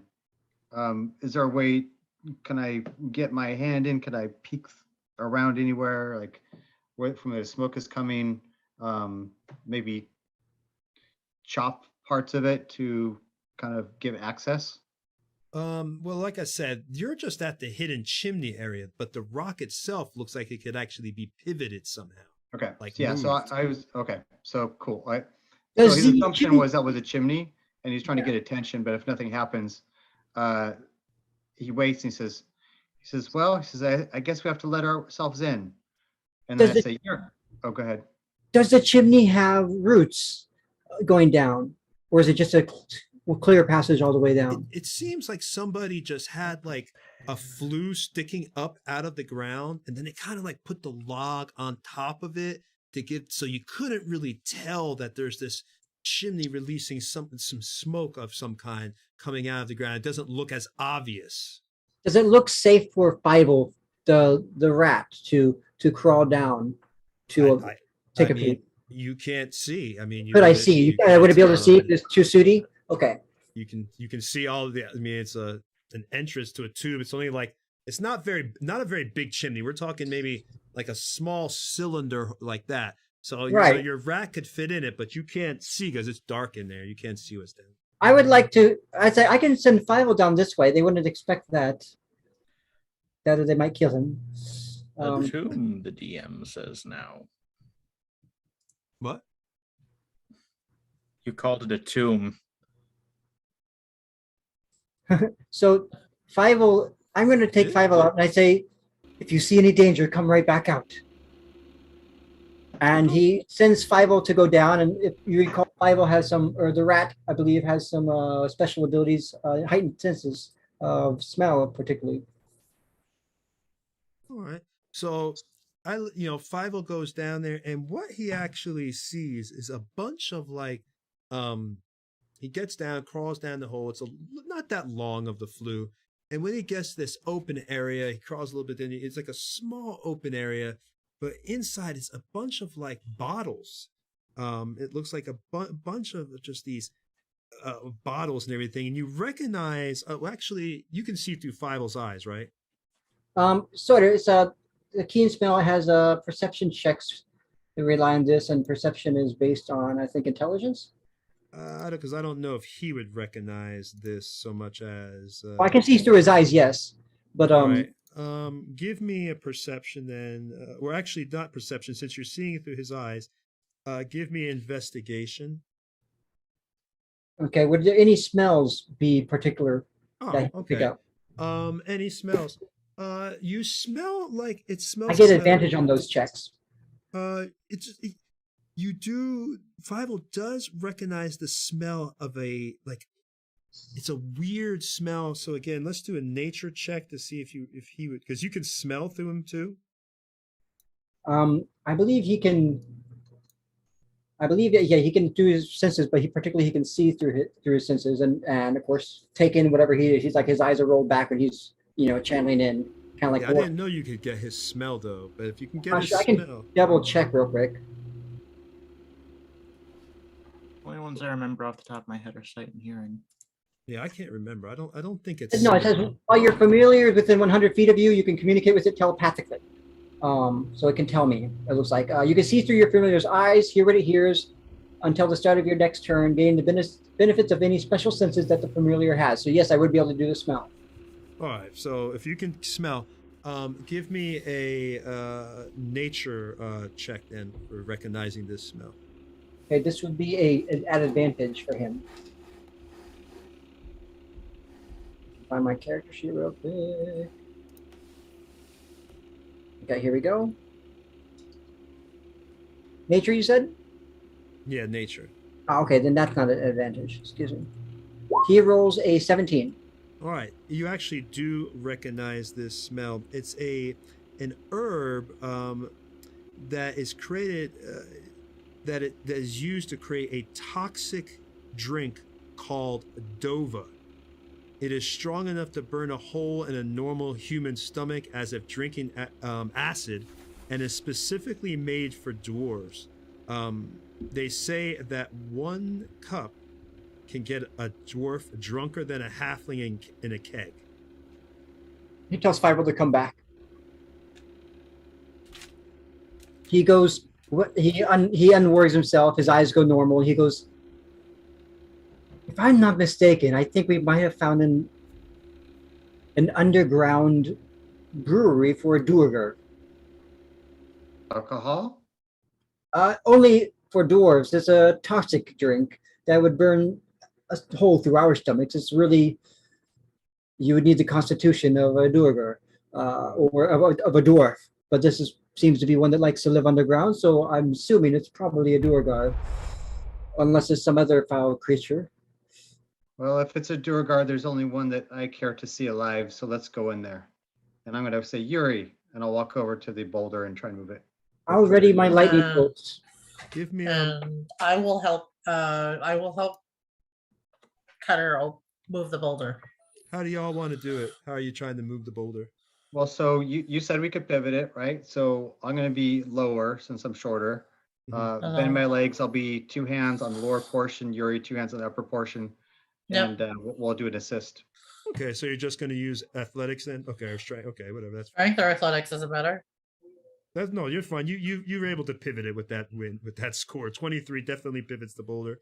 You notice that there's a small piece of paper inside. What is it written in? Wait, so there's just a paper underneath. Well, no, there's paper and there's kegs of, not kegs, but there's the bottle of the the stuff in there, and then there's a few herbs that are used to make the drink in there as well. Okay. Then there's a small piece of paper, like it looks like a folded note. All right, so I'm gonna try and kill the herbs, unless you meant herbs. Herb, you know what I meant, damn it. My mom did the same thing to me. Stop taking it, y'all. It's already bad enough that the braziers, y'all got to pick on me about that. Yep. No, there's like the actual like herbs that you use like in the garden. They're in there. They're used to make the dova, and then there's like 6 or 7, I will say 7 bottles of the actual powerful, super powerful alcohol. Okay, so we're looking directly into this area now. What'd you say? Well, so because you described it, we move the boulder. Are we just looking at now at the same space that Five was looking at? Yeah, there's like, it's kind of like a concave area that was under the boulder. You can tell it looks like, it's a hidden still. That's basically what it is that it looks like someone was producing moonshine here, or that equivalent dwarven moonshine. That's what it looks like. And it looks like they were brewing some illegal stuff here. And this is like their hidden still. And what you saw was the smoke coming out of the hidden still. Obviously, you get the sense because of the smoke that someone was here not too long ago, but they're not here now. Okay, so I'm going to say, do what you will with that. Look for some treasure. I'm going to see if I can find the person that made this. I'll use my survival and try and track, since it seems like it was quite recent. Okay. They're heading east, like towards the town of Tilberton. Go ahead and give me a survival, though, to tell you how, because, you easily saw the tracks, but this will tell you how old they are and how long they've been gone. How many hours they might be ahead. Only an 8. All right, you can't tell. The tracks look kind of, although it looks like the still was, burning for a while. So someone has been there, but the best you can guess is that maybe someone's been there from what your role is, that maybe been there within the last 12 hours, and maybe they had turned the still on and just was going kind of by itself a little bit. But they have been there recently. It's been recent. Gotcha. Okay, so let's loot the place, guys. We can sell this probably in town. And there's that note there as well, the parchment. Okay, yeah. So I'll hand the note to Tempest. Okay. What language is this in? It's common. Okay. Yeah, I'll read the note, but before Cutter leaves, I tell him, I want 2 of those bottles for myself. Those could be useful. And then the rest you do as you may. All right, you said you want to read it? Yeah, I want to read the note. All right, the note basically is you can tell that it looks like a list of where this alcohol is supposed to go, and at the top of the list, it looks like this shipment was bound. It says north, going along the north ride. They're going to go ahead and try to send it over to Zentel Keep. Well, I guess this keep is not getting their alcohol. Yeah, we just I'll leave a note, and we'll take the bottles and whatever else we can grab, and I guess we'll leave and continue heading to town. So what you're saying is we're ransacking the entire place we just found. This illegal substance, of course. Of course we're ramped. Yes. No, I'm just checking. I start taking loans. I'm Yeah. just checking. I'm putting 2 in my bag. You never know. We might need this later on. I'm just taking one for me. Just for emergencies. And then we can do whatever you want with those. Any other treasure to be found? Nope. You found everything. It was basically just some alcohol and the herbs. And that was it. The Okay. herbs. We'll bring the herbs with us. Did we find marijuana? No, but I got that right here. All right. So at this point, what do you just want to grab that stuff? You got your alcohol. You found this stuff. You're able to deduce what it was. You know that this was bound. That you're basically stealing from the Zentarum at this point. But that's okay because y'all have already pissed off the Zentarum pretty quite effectively. So, all right. So you travel through the rest of the day. You're able to get, you travel your full 10 hours. Nothing else occurs. You don't encounter anything else. No randoms, no other randoms. And you, at this point, do you want to force march and keep going, or do you want to bed down for the night? How far away from town? Oh, sorry. It's already been a full day of travel. Yes, unless you want to RP or something. There's no other randoms that occur, but if you want to RP traveling throughout the day over this light forest terrain, you can do that. I would say you travel for 10 hours walking and everything else. Sorry, I was muted on accident because I had the wrong thing unmuted. Is it possible to do a quick investigation check in that room before we leave to see if there's any hidden coin stash or anything like that? Absolutely. Okay. Well, yeah. If they already, there was nothing else in there. There wasn't. Yeah. Okay. But yeah, if y'all want to RP while you're walking, but there's no other randoms that occur right in the daytime right now, so you're fine on that.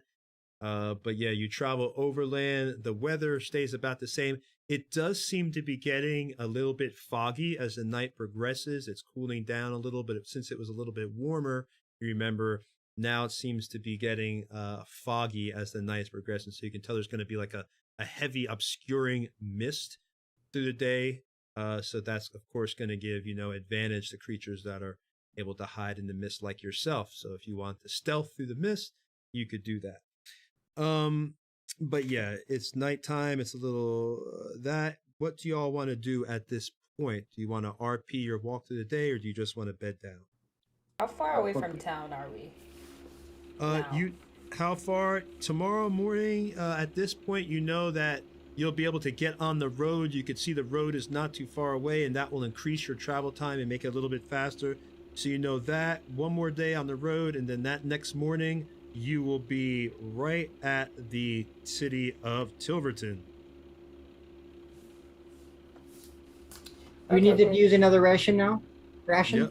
Yep. If you're, I do them in the morning and count ration per day. But if y'all want to do it, just remember tomorrow morning, you don't need, just do it tomorrow. It'd be easier tomorrow. I would do tomorrow. Yeah. We just want to bed down when it's appropriate, move on when it's appropriate, and we're good to go. All right. So y'all are doing your, who is taking watch? I'll take watch. I'll take watch the Tempest. You'll take watch with Tempest. Okay. I'll do the second watch then. I'll do second watch with him. I got thirdsies. Got thirdsies. Okay. And on third watch, circle back around. I'll also be with Claudia. Oh. So we have 2 people at all times. All right. So there's always 2 people on watch. Got Keep that. an eye on you, Claudia. Keeping an eye on you. Okay. Everybody who's sleeping, you're prone right now, so you're laying down. So, let's roll first. Something is going to occur. Random does occur, but we have. If anybody attacks, I'm going to run away. But we have to know what watch it occurs on. I'll roll the D4 since there was 4 watches, and We're at 3. whatever watch you're on, obviously that's the watch that this is going to occur on. We have to do 4 watches or 3? I thought it was 4, but it doesn't No. matter. It's number 1, so it's the first watch. Oh, great. All right, so That's good. That's us. We're awake. everyone else is laid down. They are prone at this moment. Well, I don't think do elves lay down. I think they just meditate. Okay, yeah, you kind of just meditate. So everybody else is laid down. Jimmy. Everybody else is laid. You're like down. a horse. You're like a horse. You're on all fours. Oh, no. You're up. We'll say that you guys were kind of like here. We'll put other people back here. They're sleeping. You and Tempest were kind of up here watching what's going on here. I think we would be prone. Actually, we're sitting down. Sorry. Yuri is sleeping back here. Fire. Okay, so y'all are back there. All right. So I gotta roll this. I need a perception from, and this is going to be at disadvantage because of the obscuring mist. So your perception roll is at disadvantage here, and this stealth roll for me is at advantage. So go ahead and roll y'all's perception rolls, please. Right. Tempest, you and I. Oh, man. Oh man. I rolled an 18. Yeah, I got 19. That's my low. We got 18 Oh, and that's 19. your low. Woo! Y'all are born to I live. got two 18s. So. All right. So let's see what I got on these guys. And their stealth is +7, but they're going to get advantage. And this will count for.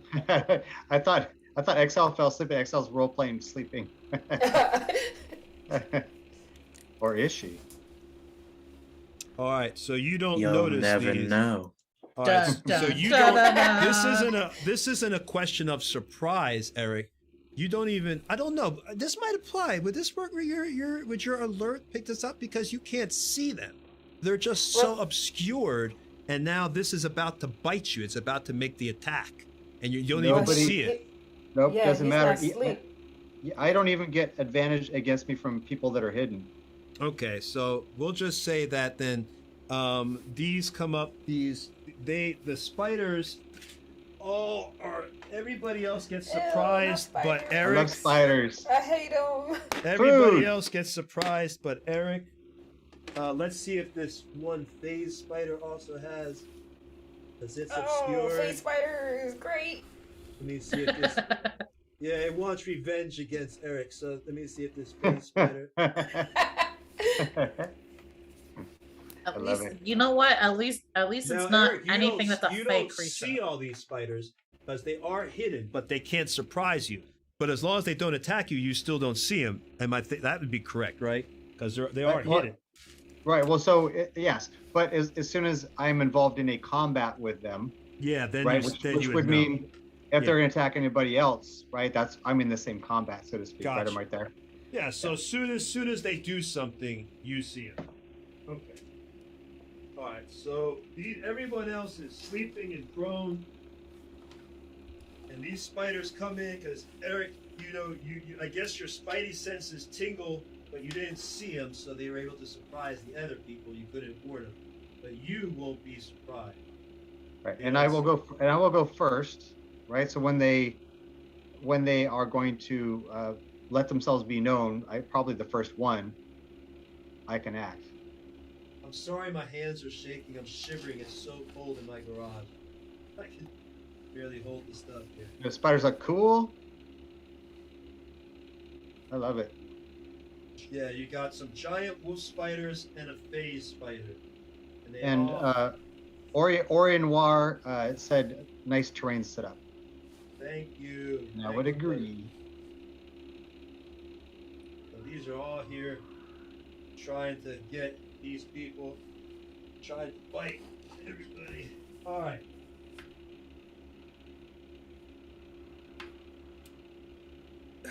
Nice. Let me just get this. Give me one They're not. second. Nobody's going after the horse. What? There's a horse there. They don't want to try and eat the horse. I'm not killing the horse.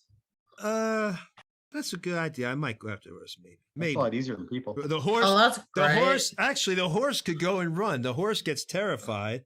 So let's have to see if the horse runs or if you try to stop it. The horse is getting scared. It sees this, it notices the spiders because maybe it's an animal. It picks up on a little bit more. We should have had it tied down, no? Or tied to a tree. It would be tied to a tree. Yeah. Nobody said I would have tied. that. Well, But I would have guess I'll tied let it to. go. I would have tied it to a tree. I'm that- sorry I didn't say that, but I would have tied it to a tree. All right. Well, the horse is kicking. What I'll do is I'll roll in just to see if it breaks its rope. If it doesn't break the rope, then you're fine. If it breaks the rope, then you'll have to try to calm it down. I'll roll a d20. If it scores 14 or higher, it breaks the rope. All right. So the horse is kicking. The mist is coming up. It's terrified. It starts. But you're still prone. You're just getting up. You have one quick chance to be like, "What's going on? Calm down." You're still going to be surprised by the spiders, but the horse is making you react. Go ahead and give me an animal handling and see if you can at least try to calm it down before it runs. All right. Come on, you're Okay, it's gonna Jesus. beat an 18. Oh no! All right, Come on, so, horse whisperer. You're a horse whisperer. so the I am horse, not a horse the whisperer. the I can horse certainly bucks- try. The horse bucks and it breaks the rope and it is running. It is just bolts out of there. Yeah. And it bolts out and the horse is gone with your expensive saddle and your 426 silver pieces and Which the rat, did? Which direction did it go in? If you don't mind me asking. is to give me a perception because you're just waking up real quick and it's like you're kind of hesitant. So give me a perception to see if you can really get your bearings. Or survival. Well, either which way. 2 is bad. So you can't really deduce, but maybe after the battle, maybe a survival roll you can do the tracks or something like that. But right now, let's put y'all in order because these spiders are coming. And they have got y'all, like I said, poor Tempest is going to be surprised, and everybody else is. So I go first. Let me know when I can go. You got, all right. You might, if you go first. I don't think you actually go first. Yeah. So this is literally like danger sense, right? Like Spider-Man. Oh, okay. So, You do. Oh, you get to go over, even Yeah, if your yeah. initiative is higher. I mean lower. Yeah, because no, not if it's lower. I got a 22 point whatever. Yeah, So- one of them got a 20. I'll tell you in a second. I'm putting everything in order. Hold on. Sure. Okay. Let me give me a second here. We all need to roll initiative for You this already one. did. You already Oh, did. that's from yesterday. Yeah. Okay, got it. I'm just putting in order because I didn't know how this was going to go here. Didn't know I if don't you- have a natural 1 this time. I No, do. you don't. That is good. I'll keep up the tradition of a paladin going last. If you don't kill it in the beginning, you kill it at the end. Great.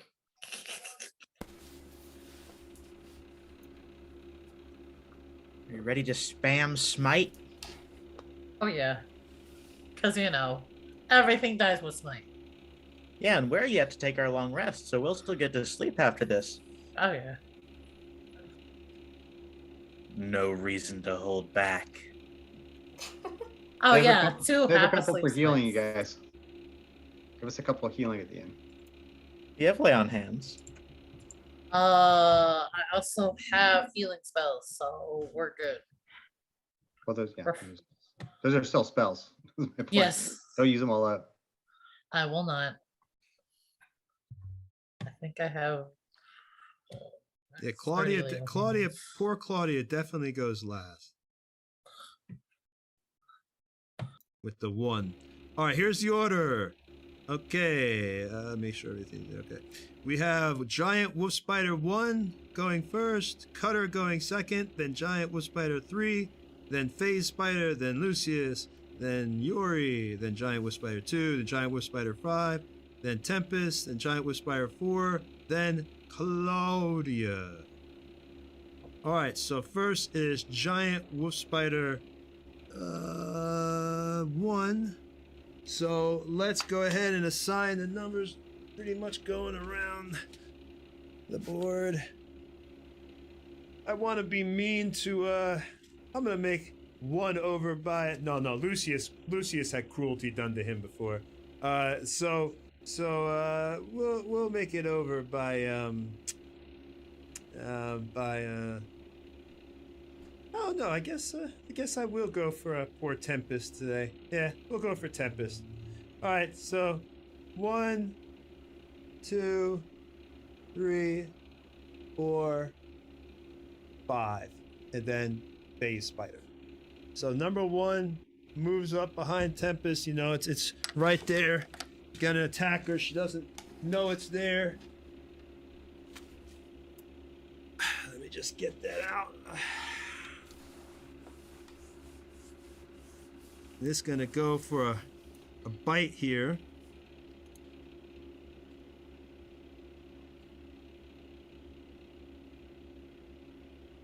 Get down there.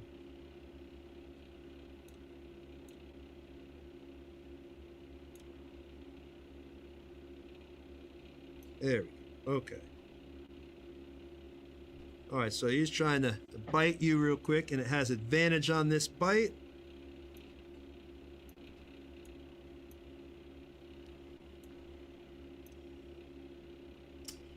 Shield.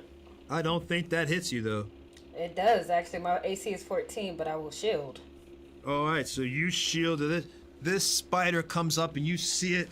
It comes up trying to get you, and this one just tries to hit you, but you're able to just get your shield in with your reaction, even though you were surprised.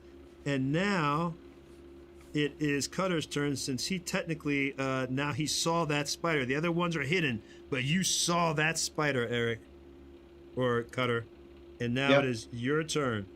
All right, so blood-curdling yell, and he is going to rage, so I'm assuming that's going to help everyone wake up.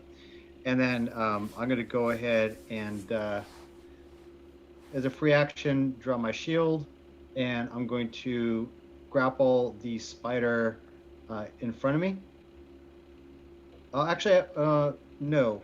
First, before I do that, I'm going to toss a dagger at the spider that is attacking Tempest. Okay. So do that first. Let's roll d20. I don't have this as a macro yet. Okay, d20 plus.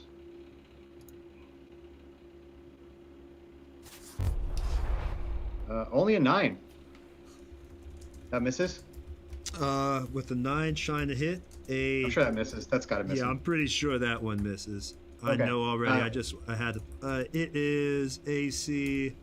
I had to pull it down so it's so cold. My computer's running. So 13. So no, unfortunately, that does not hit. I'm going to grapple the spider in front of me. Okay. Well, the one you mean the one that's getting Tempest? No, I see one in front of me, one in front of her, right? Well, the phase spider's still hidden. It's stealth. It's hidden. But it can surprise you. But it's not. You don't see. Got you. Yeah. Okay. Oh shit. Okay. Well, so can I take? Well, I already rolled. Okay.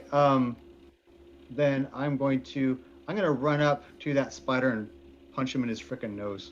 Was the one that attacked Tempest? This one? Yeah. Okay. Actually, Tony. Oh, with Cutter's new mini. Yeah. That cool ass mini. Okay. So now I'm just punch him. Actually, Tony, you were correct. I do take damage because it's a surprise round. So. Oh yeah. So you damage. can. Oh well, then you also have to roll. Hold on. Roll me. And even though it's stealth surprise, you're not at disadvantage for save, so you're fine. So just roll me a Constitution saving throw. So hit your con for me. 14. All right, well then you're fine. You know, you get bit and you feel the fangs sink into your body and this poison is injected into you. But luckily, you know, maybe you're able to wrest your leg away in time where the poison isn't able to get all of its needed into you. But you still do take the 9 poison damage, but you don't take any. Wait, hold on. Oh no, I'm sorry. You only take 5 poison damage, half. So 4.5 rounded up 5. So you take 7 points of damage from this spider. Okay. And I'm going to, I rolled a 14. So I punched that spider in front of me and do 5 points of damage because of my rage and strength. All and right. when yeah. That's it. All right. No, you can keep going and describe your hit. I was just saying all right. So you can keep That was going. it. I mean, we can keep moving so you can get this fight moving. Gotcha. All right. So next is Wolf Spider 3. Let me just quickly reduce these hit points off though. How much was that again, Eric? Hit points? It's you 5. know? 5? It's 5. Okay. Minus 5. Okay. All right, you take a big chunk, and that spider, that wolf spider looks really hurt, man. You know, it's not looking too good already. All right, and now it is Giant Wolf Spider 3's turn.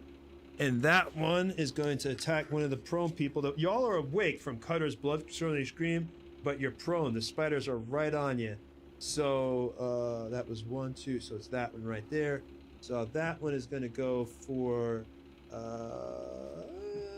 Let's go for Yuri, because Yuri, even though it's going to miss, I always just miss Yuri. I don't even know why I'm attacking you. just to be fair, I guess. All right. So Giant Wolf Spider goes to attack Yuri. Yep. And it's going to miss. Although it does have advantage because it's surprise, but still.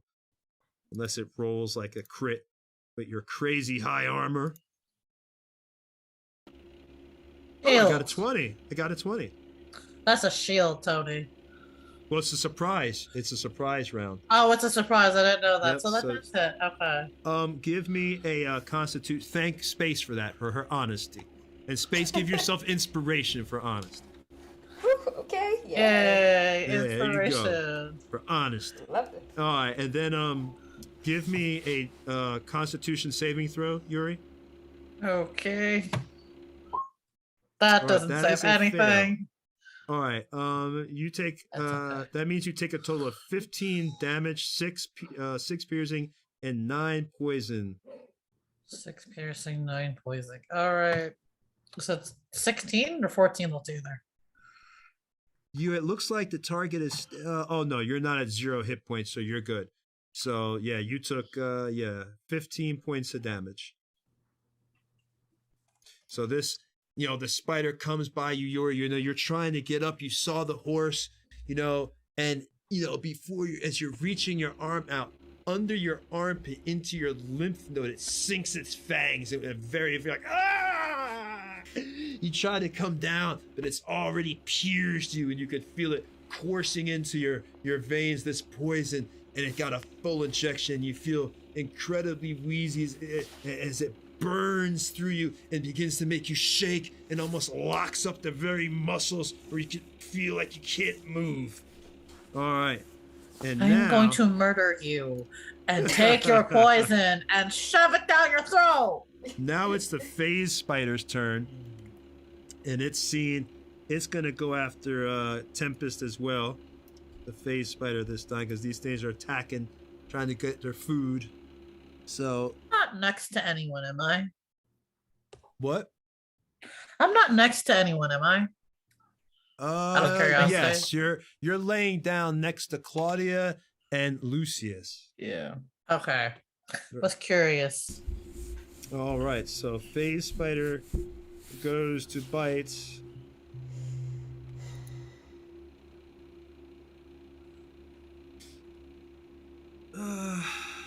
Let's see here. It goes to bite. It moves and it bites or Tempest with advantage. Wait, Tempest? Yep. Okay. Oh, maybe I shouldn't attack Tempest. No mercy. All right. 19, Tempest. I believe that hits you, right? Yes. All right. So you take. That's nasty. Do I have to make another con save? Yeah. Okay. So at this moment, just as these fangs are sinking in, a ghost rises from the ground, tribal like my character, and pops a shield in front and absorbs 7 points of damage. So you take 7 less. Yes. All right. So, and roll your I did cons. not pass. All right. So you take a total of, instead of 24, it's just 17. So 12 plus 17, 29. That's a lot. That's surprising.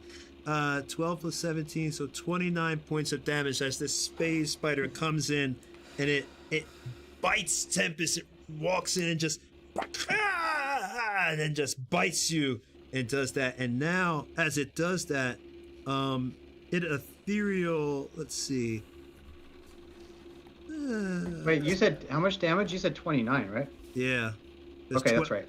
12 Wait, no, plus, 30 says 36 minus 7. yeah, so 29. Yeah, that's what I meant. Sorry. Herb. So 29 points of damage from this spider coming in, and you can see it's different than the other spiders, and it comes in and it actually gets Tempest as you're trying to fight off the spider behind you. This one comes in and it bites you right above your gluteus maximus, kind of like on the lower part of your back, sinking its fangs into your kidney. It's like, and the pain is almost excruciating as you can feel teeth on the inside of your body, the fangs ripping and shredding, trying to go through, and the poisons injected straight into your bloodstream. And you take that 29 points of damage, but the spirits rise up and they can't stop it all, but you're able to deflect the spider and push it off so it doesn't get a full injection. Yeah, shit, maybe people might die after all from a random tonight. No, you're dreaming, baby. You'll drop somebody to 0 and then we'll slaughter them. All right, so Lucius's turn. Nope, it's not Lucy. We skip over this because all the surprise. Yuri surprise. Giant Wolf Spider 2. That is the one next to Claudia. So that's an attack Claudia with advantage. Woo! The vampire, the Dampire. The Dampire.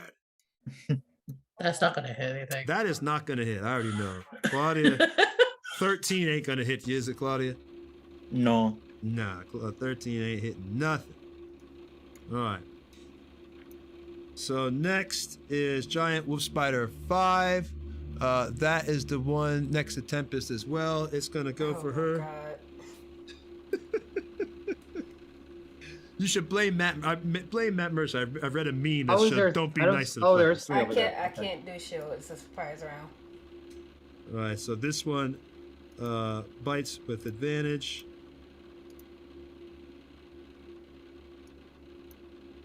I'm guessing I'm too far away from Tempest to help her. I think that down. misses Tempest anyway. No, 14.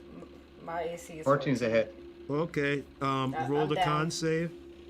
No. Well, if you make the saving throw, though, that still knocks you down. I only have 4 hit points. Oh. Make the con save. Oh, okay. Yeah. So It you know doesn't, which it way doesn't she's matter if down. she's at 0. If the poison reduces you to 0 hit points, the target is stable and poisoned for an hour, even after regaining. So you're paralyzed right now. You're actually paralyzed. Oh. All right. So right now, all right. So now it is that spider, after it bites her, what it does is, hold on a second, is it kind of like takes a hold of Tempest, because this is a giant. Grapple. That's a Yep. grapple attack, bro. Is it just okay? Then yeah, then hold off then. I'll hold off. You're not taking away my girlfriend. It's a driver knocks the camera out with. Oh, she was your fiance. Well, she's both. Even though it's a grapple attack because she's paralyzed, it's still. I would think it wouldn't be an attack because she's paralyzed. You know? Grapple's a grapple. A grapple's Really? still Okay. Okay. It's an action. Gotcha. No problem. All right. Well, that wolf spider is already attacked then, so it's gonna kind of sit there and it kind of goes and hides. Let's see if it can go back into stealthing. It kind of goes away. It's gonna try to stealth again as it's.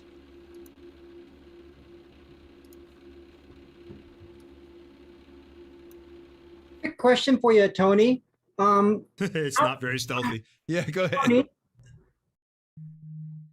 quick Yeah, question for you, Tony. How long were we traveling? Did our mage armor, did we travel for 8 hours, or is our mage armor still active? Oh no, your mage armor's gone. You had Okay. activated that at the log and everything, if I'm not mistaken, or even maybe before that when the animals came out. You activated that a while ago, and this was nighttime during the first. It's been more than 8 hours. Yeah, it's been a while. It's been a while because you Okay. traveled for 10 hours. Okay, just want to double check. All right, so wolf spider tries to go stealthy. It feels very stealthy in front of you, Eric. But somehow I get the sense you can see it. All right. Next is Tempest is Tempest is down. So giant wolf spider 4. This one's gonna now try to attack Lucius with surprise. An advantage. Does it get you, Lucius? Let's No, see. that What'd you roll? doesn't hit. No, that's a shitty roll. It didn't hit you. 10. 10 is not gonna. Nope, it did not hit me. No, I have it a doesn't. 14 armor class. No, not a 10. All right. So now Claudia would go, but she's not going. So Surprise rounds. surprise round is over. And now it is Giant Wolf Spider 1's turn again. All right, Giant Wolf Spider. Hold on one second. I just want to make sure of something. Make sure, because their morale is not the best. All right, so Giant Wolf Spider 1, it's going to disengage because it's taken some damage and it's hurt. So it disengages, or actually, let me roll to see if it tries. But we're gonna say that the chances are good. At 1 to 4, this on a D6, this thing is running. At 1 to 4. All right, so it runs because it's taking damage, a heavy amount. And Giant Wolf Spider, you want to try to get it? It disengages, and it just kind of scurries out of there and runs. I'm going to, well, so this is basically just a barehanded punch, but I describe it as grabbing both ends of my shield and jamming the sharp edge into its back as it tries to run away.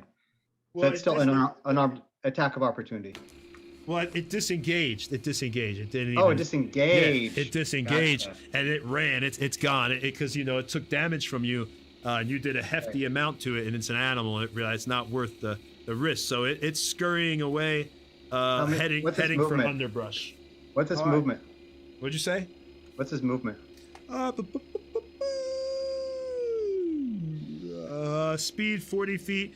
So it's going at its full movement rate, just jetting away at 40 feet. So it's 40 feet. Okay. It's running. If you I want to chase, I move 45. That guy's dead. all right. So you want to do that? You want to move because you actually go next. So Well, first I'm going to grapple Tempest. You know what? Revenge comes later. All right. So yeah, he will grapple Tempest, and he's going to run 20 feet towards 25 feet towards the nearest paladin. okay. So you grab Tempest and you're moving with her towards Yuri. So hold on. And you said 25 feet towards the nearest paladin. So that's Miss Yuri and Claudia. Whoever, because I want to get right next to them if possible. What happened? If you run, they're gonna. Now this. I'm aware. Yeah, they're gonna get an attack of opportunity on. You think he cares? No, you're so badass.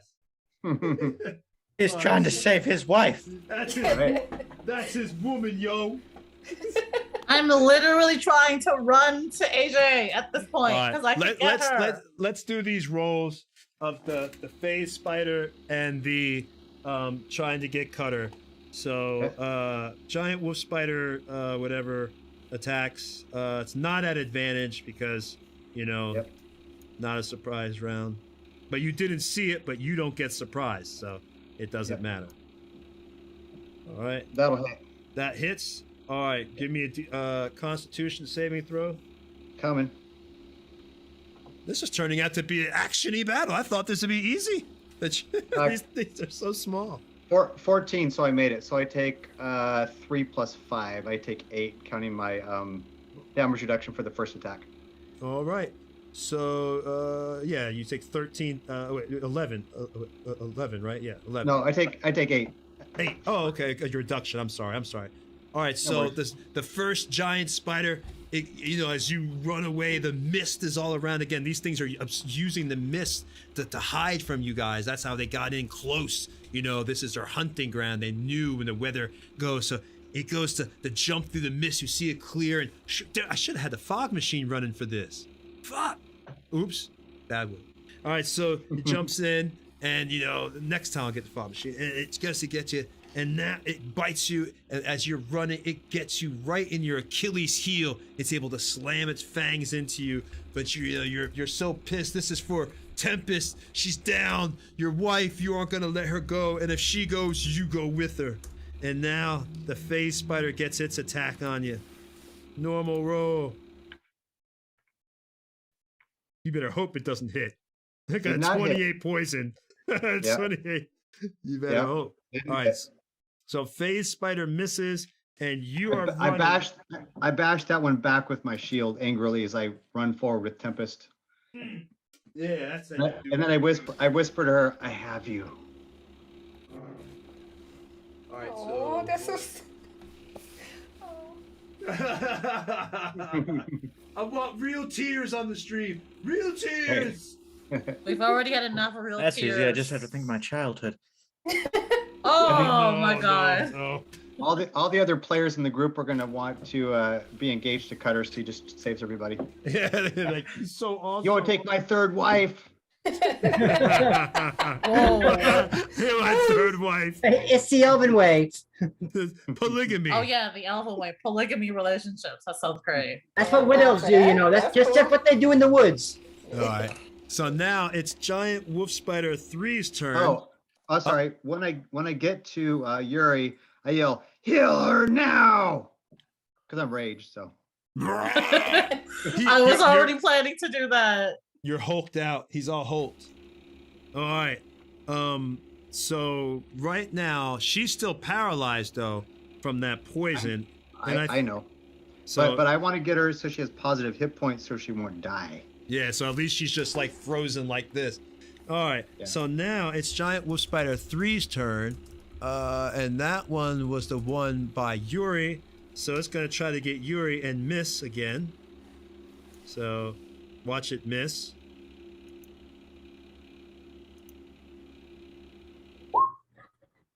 It always does. Whoa! Whoa! Crit! Woo! That hit. Yeah, finally, something hits Yuri. Somebody's happy. I never hit Yuri. That's a great thing, but Tony, I'm just gonna get you back with a crit smite. So that's just gonna be the downfall. Does Yuri have a shield? That will still hit even with shields. All right, It's so like that. Unfortunately. 13, Unfortunately. 18. Roll a con save for me. Sure. What were you saying, Exile? Unfortunately, what? Crits are like that. Well, all right, so you take a total of 20 points of damage as you haven't even stood. Actually, no, you were still prone because it was a surprise. So technically it was advantage, but doesn't matter because you're prone. All y'all are still prone back there. That's right. You haven't had your chance to stand up. So you take a total of, as this thing it bites into the vein of your wing, Yuri, and you see the poison injected running through the vein of your wing. The pain is excruciating because as this vein runs into the spine and it begins to go right into your spine and burning sensation into the very nerves themselves as the blood drops and feathers fall from the fangs of the giant wolf spider. All right. Nice. And so now it is Phase Spider's turn. And Phase Spider is going to run up on Eric, who is carrying his woman. Wait, on me or on Cutter? Because I'm not ready to fight a spider right now. No, it's attacking Eric. And so you better crap. use Ah! you better use the kickboxing. You better start kickboxing, bro. All right, so your woman, Tempest is laid down, Hope being held by you. Phase Spider comes over, or maybe it will go to one of the people laying down. So we go after the weak target. So she's not laying down. I'm still holding her up. I know. Maybe I might go after. I tell you what. 1 to 2, it's Lucius. 2 to 3, it's 3 to 4, it's Yuri. 5 to 6, it's going after the other. Because one of the tactics for these creatures is gonna attack the weak. So, D6. Let's see what we got. A 4. Okay, it's going after Yuri. So this thing jaunts, does its ethereal jaunt, its bonus action. And then it moves its space. And then it's behind Yuri. So it avoided Eric's attack of opportunity. If I'm wrong and I did that wrong, I'm sure somebody will tell me, but I believe I did that right. Bonus action, movement space. Now it's there. And now it attacks Yuri while she's laying down Yep. with advantage. We'll see. Well, that's it. That That one hits misses. nothing. Ha ha! All That right. hits nothing. Nothing. You Nice hit try, nothing. Tony. All right, so Phase Spider does its jaunt. Bam, and it's right there, and it tries to attack you, and that's all it could do now because it uses bonus action to do that, and it uses action to attack, so it's stuck right next to you, Yuri. And now it is the Lucius's turn. Lucius, what do you want to do here, buddy? Lucius is going to reposition, get up, of course, stand up quickly, roll around, wherever, try to avoid the bites of the spider that's in front of him. Roll up and get on the other side of that spider, so he has a direct line between that spider and the phase spider. And then he's going to he is going to say, I want. So you're standing up, but you're not moving anywhere, right? You're just standing up. Yeah, pretty much, but I'm going to the other side of the spider so I don't get an attack of opportunity on me. All right. I'm staying within the 5 feet thing, so I'm going on the other side, so I'm in a direct line with that spider and that phase spider, if you see on the terrain. Yeah, so you're stood up now. Okay. Cast that lightning bolt at him. All right, so you lightning bolt that spider right in front of you. No, not just one. No. I'm lightning bolt 2 of them. That's why I'm getting up and moving around to the other side of that spider. Oh, okay. So I can get 2 of them and get the phase spider in that little one in front of me. That wolf in the stage. Gotcha. So you want to move right there, wherever my well, we have my up there. It is. Okay, so you want to move right here, and try to get this phase spider and him. Yep, exactly. So it's a direct line. You know what? And you can do that. You can get that phase spider. Yeah, you can get the phase spider and that wolf spider. Yep. I've been watching that terrain, and I'm gonna get up, and he goes, I was sleeping, and now I'm going to take that poison sac from your talons, and then I just he goes, Lashima Salika, and cast a lightning bolt.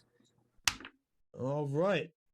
Go ahead and And roll up. it's they need a Dex 15, a DC 15 Dex save. All right. So you get one wolf spider and the phase spider. So let me roll it up. Dex. That's some good damage. Yeah, it is 29 points of lightning damage. Yeah. That wolf spider failed. So it takes 29 points of damage. It fries, I'm guessing. It's gone. It's Just gone. fried. And then it hit that and phase here's spider. the phase spider. Hold on. Oh, Phase spider passes. for 14 points of lightning damage, I would guess, and then All right. So hold on a second. It rounds up. it rounds up. Yeah, in 5e. Everything I rounds was up. rounded down. Then it would be 15. Thank Well, actually, So 15 Exile- points of damage. Exile, you wanna correct? I'm pretty sure everything rounds up. Just round out. Round up is fine. I Yeah. rounded up before, so be fair to y'all. You round up on me. And that would be so- 15 points of lightning damage from that phase spider. Okay, and the other one is wiped. You want to describe how it happens?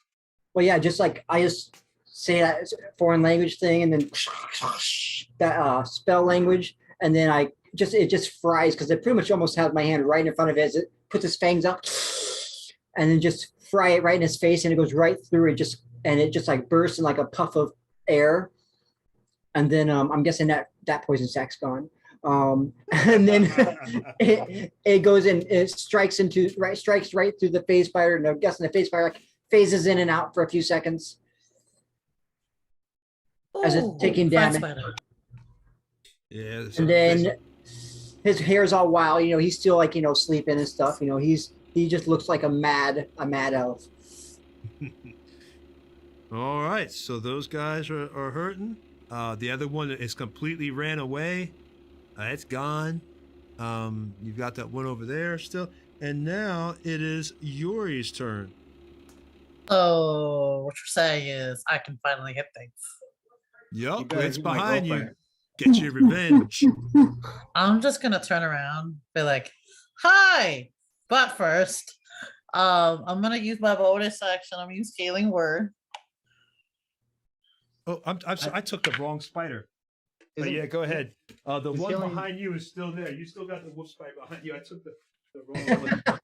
I meant to take this one away, so you still got one right here. So Tempest is up with that's 6 points because it's a D4 plus my proficiency.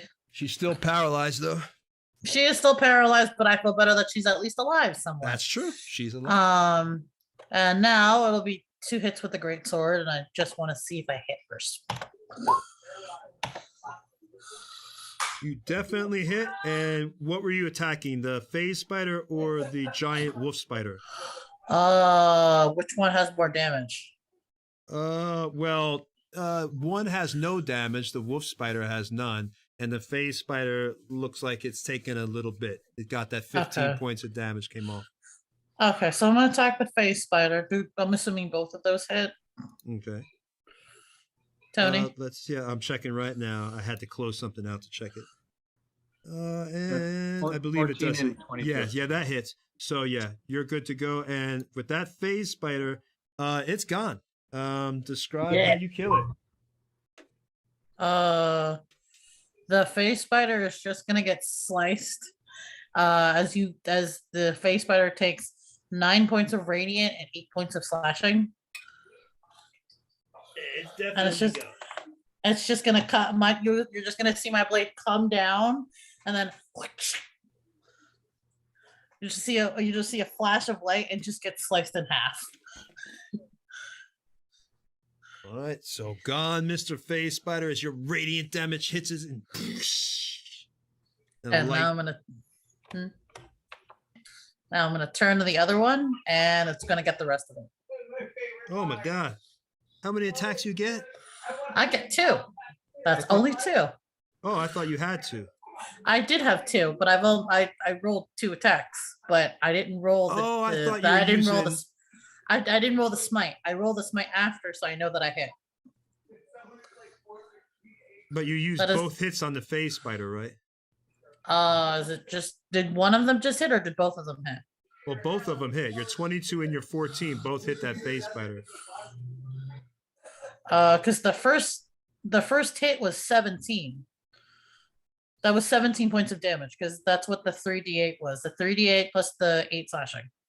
Yeah, so that definitely killed it. All right. Okay. Can I use the other attack on the other one? Yeah. Okay, if you had 17 points on the first one, then yes. I didn't know you had 17 on the first one. I apologize. So then yes, you're That's absolutely okay. fine. First one. Other when you turn around, if you do 11 points on that one, then hold on. It's actually 17 points of radiant plus 11 points of slashing. Oh, that I don't even have to check. That one is down too. So altogether, that is The Smite Master. 27. That's 28 points of damage altogether because you take 17 points of radiant. Smiter has smited. Yeah, And it's dead. Yeah, it's dead. You just went around and What a great scene. This lightning bolt comes flashing kind of right next to you. And and then all of a sudden you come with your greats, wiping out one of the spiders, and you see it frying the phase spider a little bit. You come in with your great sword, slashing the hell out of the phase spider, then the other one, and now the only ones that are left are those two. And I turn around to the other spiders and be like, "Who's next?" it's actually Giant Wolf Spider's 2 turn. And since it's seen that, let's make a roll to see if it decides to run away, because these things have the intelligence of dogs. So maybe it's looking like you're too much of a threat at this point. How How far are they from me? 1 to 4. It's about 20, 25 feet from you. So D6, it's gonna run. 1 to 4, it runs. It ran. All right, so that one runs.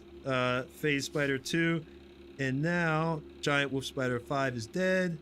It is now Tempest's turn. Okay, she's paralyzed. Yeah. Yeah, she's paralyzed still.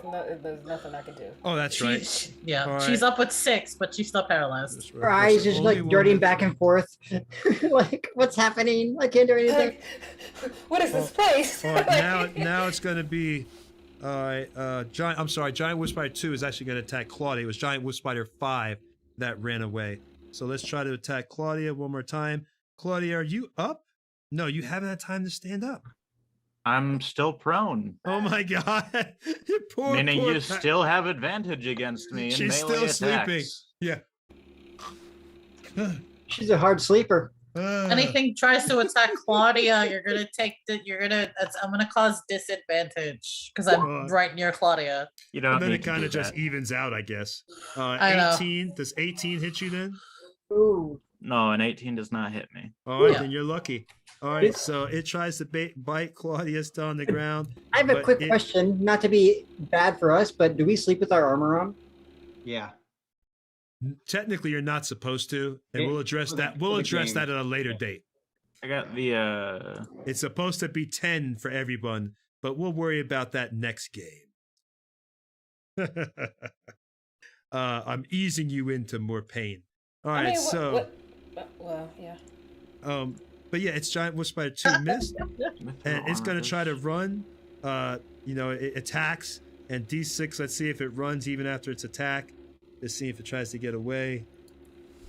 1 to 4, it runs. Attack of opportunity. It's leaving my threat range. Yeah, well, you're not in the threat range of the spider. I'm not, but I'm near. no, I'm near 'cause- Claudia. That's why. Yeah, well, you're on the other side, kind of like at her feet, and it's kind of like at her head. So I would say you're not right there. So that one goes, and it is running as well. I don't know if Claudia can attack while prone. I don't think you can. No. You So- can attack while prone. Disadvantage. Really? Yeah. Oh, So I didn't know that. try to attack it as it runs away. Get your attack. of Go, opportunity. go. Do I have to? You might as well. You've just been use sleeping the smite whole for battle. it.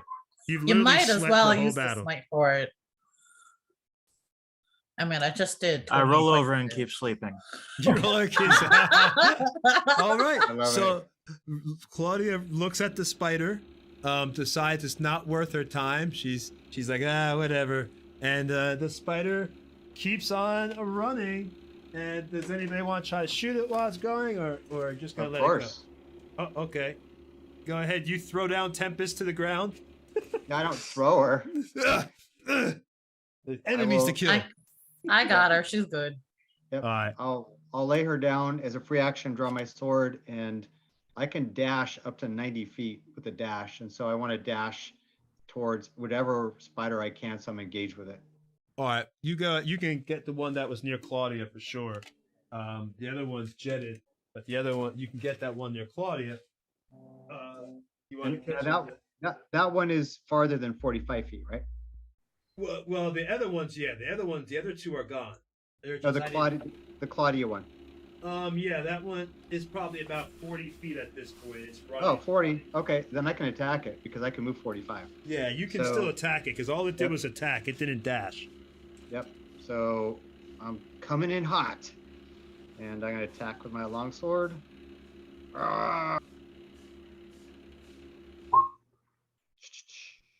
14. That so hits. I do 9 points of damage, and then of course the ghosts rise from the ground and they're protecting everybody else from that particular spider. And I believe that's gonna take. They don't have a lot of hit. Oh wait, I get both my attacks. I forgot. That's I probably get 2 attacks. probably gonna finish it off. Oh, not an 8's gonna miss. Oh, all right. Well, this thing is running still. You go there and you take a massive amount. It's almost dead, but you chop literally 2 of its legs off and spitting, greenish blood is just spitting all at the wolf spider. It can't scream, but it makes a chittering sound that almost chittering.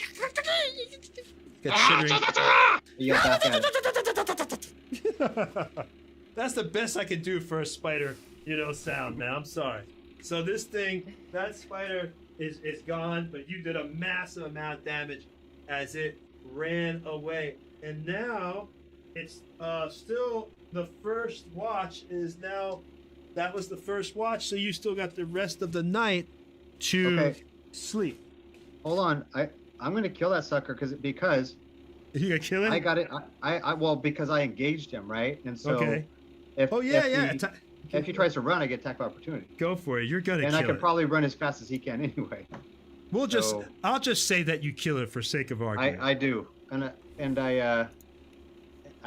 I'll come back to the camp, and once I see that they're taking care of Tempest, You I can want to eat use survival. I want to use survival, and I want to try and track the other 2. Yeah, you can eat spiders. Give me the other spiders. What are you going to use to trap them? How are you going to do it? I have survival. I'm looking for the impressions that a bunch of spider legs would leave as their. So you're just going to make like a trap and stuff like that. Okay. No, I'm not trapping them. I'm tracking them. Okay. Yeah, this is revenge time.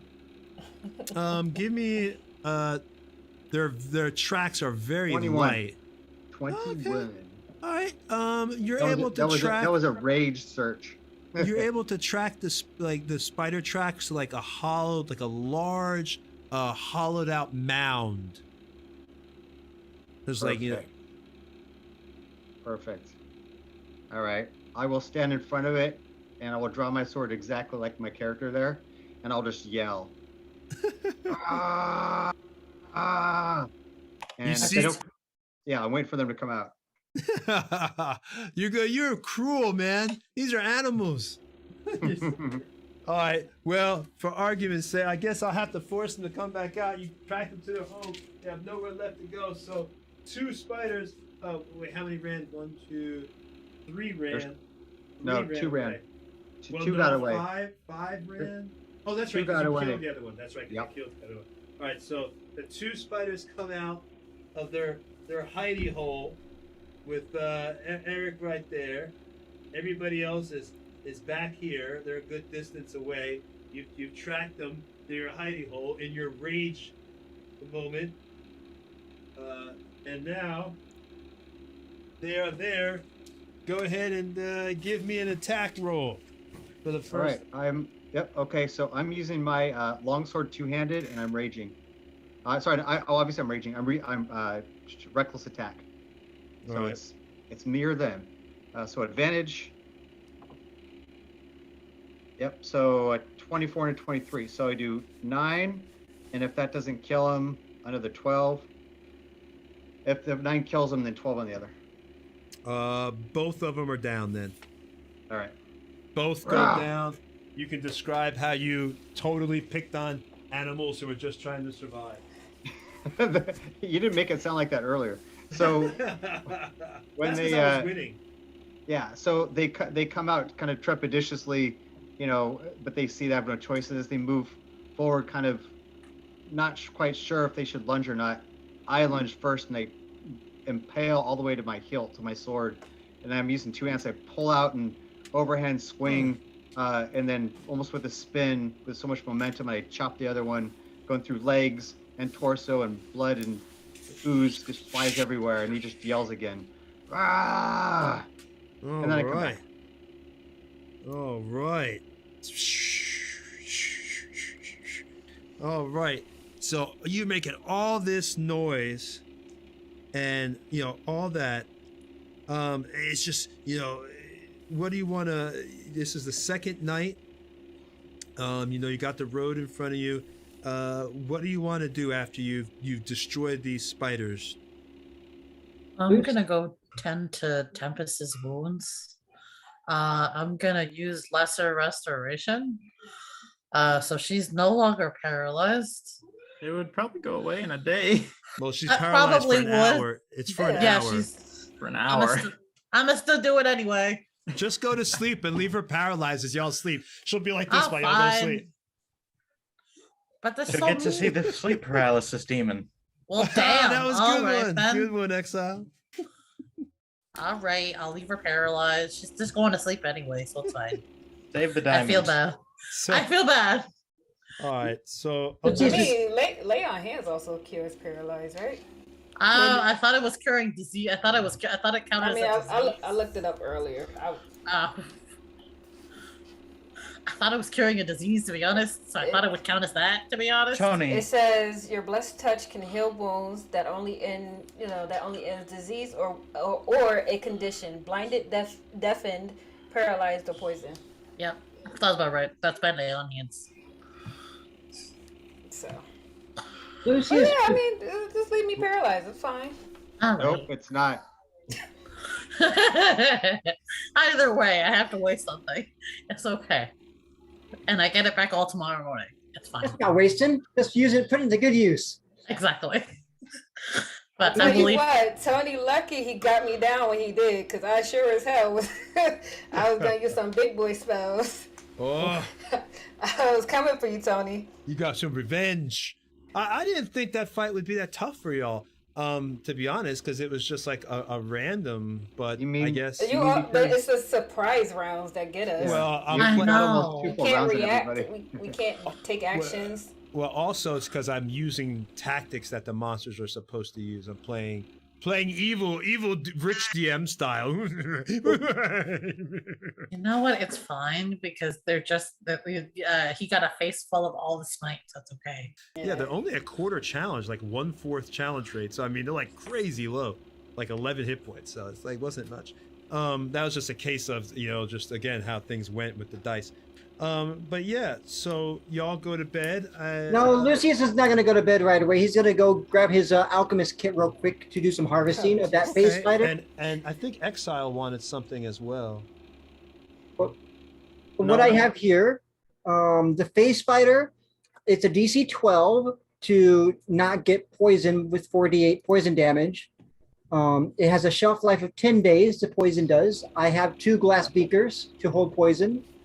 And so I'm guessing if I get that successfully, then I can give it to somebody to apply to their weapon for 48 poison damage. No? Oh wait, I'm sorry. Am I paralyzed? I wouldn't think that you could You're paralyzed. yeah. 4d8 poison From the damage. phase spider has a 48 poison damage. Yes, that's what it I says. would think that you could use it, not to coat a weapon, because it would just dry right off. I would think an injectable, maybe. I thought that's how you do it. You coat your weapons with it. Does it say you can do that? Well, no, that's usually how poison works, no? No, I wouldn't think you could coat your weapon. This is a poison. Maybe you could. If we're going back to older editions, there's 3 types of poison: contact, injury, and ingested. Yeah, I would think that this is one that's not just you have to inject it into someone. Well, It's you like- could inject it with a blade, though, right? Because that's what the. Well, that's He's kind of. he's not wrong. And so who had the pointy weapon? Let's not worry about it right now. We'll work it out. Anyway, So- so yeah, let's just see if you even get it. Let's just see if you. I'm gonna try the face spider first, and then the wolf spiders. They have a 2d6 poison damage if I fail, especially. So let's try the big one first. See if I die.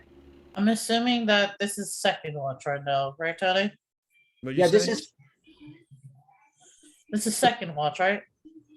Yes, this is second watch. Okay, so the Yuri is still technically awake. So Lucius is going to. I'm using the Monster Harvester Handbook, by the way. Okay. It is worth 70 gold pieces, DC 12 for me to get this. All right, Come come on, on. man. Come on. Come on, you can do it. And what did I roll? Oh, you got it. Finally got one of them. Woo! Okay, so I put that in one of my beakers, one of my glass beakers, and Remember, it only has 10 days that you can use it. That's right, So 10 what day we might shelf life. do, and this I just thought about this, since it's a 10-day shelf life of it, then yeah, you can use it on the weapon, but it's only on one weapon, and then once it's on that weapon, you have to use it within 10 days, or the poison, loses its effectiveness on the weapon. I would even 10 days or like within that battle. Yeah. So, well, that's either which way. I will work that out. But The other yeah, one. So let me go ahead after one of those wolf spiders now. That's going to be a DC 9, and it's that'll only be easy. 4 You'll gold get that. pieces. You'll get that for sure. There's no way you'll fail that. Yeah, I have a +7. There's no way. You'd have to roll a 1. Yeah. So Okay, that's going to be a 2d6 poison damage. So I'll go ahead and mark those down, and I'm going to give them to. I look at over Yuri, and I look at Claire, and I look at a Cutter. I was like, "Are any of you wanting to have some poison to give them a taste of their own medicine? You can just pour this on your swords and let them have it, but make sure you hit them as soon as you do it." Of course I do. Sure. And he hands the 48 poison damage glass beaker to Cutter, and he hands the 2d6 poison damage to Yuri. Okay. So you go ahead and mark those in your sheets, and it has to be used within 10 days. And I believe the DC is on a failed DC. What is the DC for poison on the spiders? hold on, let's check. Oh, I think it was 11. I think you had to beat a con save 11. Yeah, con and save 11. There it is. Make sure you Yeah, write yeah, that. for On, both. on the phase spiders, I think it's 11 as well. Hold on.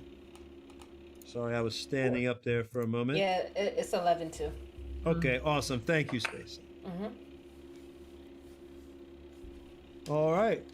So yeah, y'all, you got that? Is there anything else anybody wants to do, or is we just continuing on through the night? Yeah, so at what point in second shift do I lose this paralyzation? It's 1 hour. 1 hour. So you go to sleep and you basically it's gone. Okay. Yeah. I'm going to cast mage armor on her and myself. Since we'll still get 8 hours of sleep, right? For the rest. Whoa, I'll- wait. You're gonna touch me in my sleep? That's wrong. I'm not conscious, man. I'm I'll be there. I'm I'll be gonna there. do the shoulder. I'm not gonna do. I'm So gonna it's the bad shield touch. you. I'm gonna shield you. Bad touch. Okay. Bad This touch. is my no square. No, Yeah, no, don't yeah. touch me there. I'll look at your. Oh, it does say willing creature. So I will. And who isn't wearing armor? Are you wearing? Nobody. You're not wearing armor, right? Since I you just have woke up? bracers, but I don't know if that really counts as No. armor. It's not No. armor. Okay, so I'm fine. I don't have armor, so I can I look at your eyes to see if I can get a blink for yes or two blinks for no. Cutter can just hold my hand up and like thumbs up. Yeah. I gently pick up her head and then I nod it like Weekend at Yeah. Bernie's. I cast two mage armor. Why? Oh, it's been forever since I've seen that movie. Oh my god. I can't even. I cast 2 mage armors, one on me, myself, and one on you. That should last for the next 8 hours, and I believe it gets recharged by morning. If I get the full rest, we don't get it, attacked again. Yeah. Also, Tony, for apparently we are told that the horses do not sleep with their saddlebags on. Oh, They do not sleep. We have the saddle and the you saddlebags. have the saddlebag. Okay. We have the saddle and the saddlebag. We don't have the horse. They would Okay. overheat if you did that. They would How overheat. heavy? get How bashed heavy is back. that saddle? That's actually considered torture. How heavy is that saddle? Because someone's gonna have to carry that saddle through the woods and on the road for the next 2 days. I'm So sure we could think of somebody. We'll be fine. Cutter. Maybe Hurry! Yep, I'll carry it. Yeah, how about we take the stuff out of it now? I mean, Yeah, that way. I take the stuff out of my help with the weight, and then you, Tempest, since you're sleeping or whatever, you're still paralyzed. If we just put you on top of the saddle which is on his back, and No. you'll just be a horsey. No, thank you. No, we do not play that game. Come on now. Yeah. We are not playing this game. It's a PG. This is a PG-13 stream. Get your head out of the gutter! Come on. My head was totally in the gutter when you said that. Anyway. You're paralyzed. What the hell? That makes it 10 times worse. That just makes it seem like you did it against her will. We are not going down this road.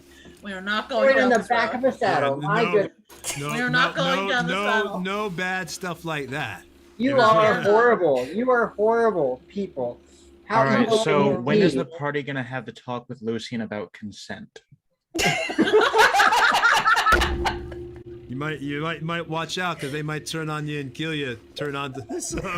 Oh my god. Oh man, that was funny. Nothing else happens, right? Nothing else happens for the night. No. The night goes fine.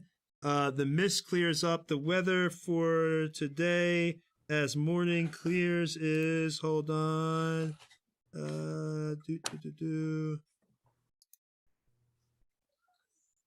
So how long has Mage Armor been on?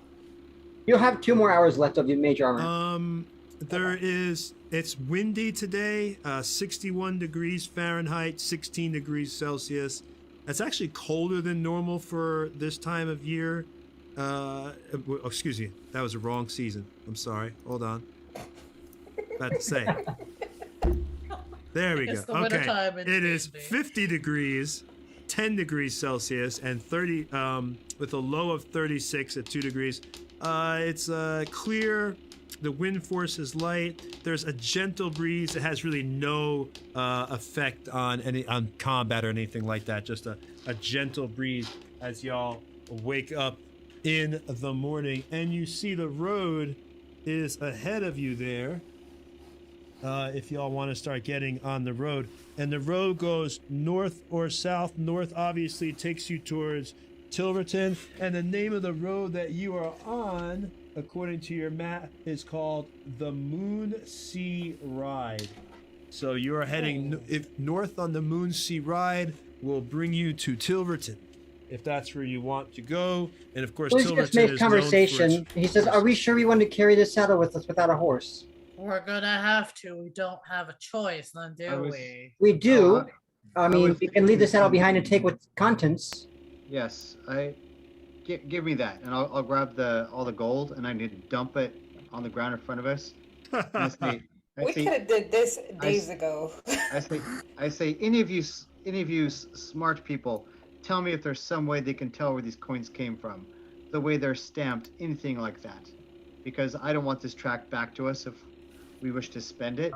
Should I roll history check, Tony? I would say whoever's going to check it, then yeah, if you want history will work too. So yeah, roll history. Okay. Lucius looks at the coin. What does he see and what does he know? What did you roll? I don't know. I can't get that page up here. 24 is pretty good. Yeah, 24. you can definitely tell that these coins are Comerian coins for the empire that you're in now, or the nation that you're in now, known as the Forest Kingdom of Cormyr.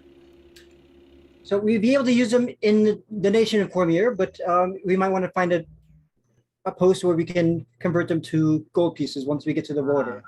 That Well, wasn't my they're question. silver pieces. They are silver pieces. That wasn't my question. My question is there a way to know that these coins came from a particular place? Well, yes, they come from Cormier. They come from Cormier. Yes, they come from here. They You would have only your- be accepted here. You have your long hair stuck in your ears. What I'm asking you is that are these perhaps coins that are commissioned only to guards? Is there anything different about these coins? I know they're from Cormier. Your history tech did not tell you anything like that. They just seem like silver pieces that were stamped in this empire. That's it. Whether they came from a particular guard or a particular town or anything like that, no. So they're just silver pieces. There's no way to I trace don't think the Cormier silver pieces. cares. I don't think Cormier or any nation really cares so much about where the coins, they use in commerce come from. It's the things they stamp would be more like bars or things. Well, You should be in more civilization more often, Cutter. I have so much to show you. I have very little interest in that. Then you can pick up the coins. We'll bring them with us. And I throw the saddle into the bushes. He throws the coins. He throws the coins at me, and I fall backwards on my butt. So no more saddle then. Okay. Yep. I feel bad for how many mean coins we've was been that? to you this episode. What'd you No, say? he deserves it. He definitely deserves it. Yeah, I do. How many coins was that? I'm gonna have to mark it down with You coin. got from that was 425 silver pieces. How much 25 gold silver is- Cormier. Okay, that's fine. 425 divided by actually, when you guys just put on your stash, we could divide that up later. I put it here on my Okay, cool. stuff. And you know what, guys? It's actually, you've hit the road.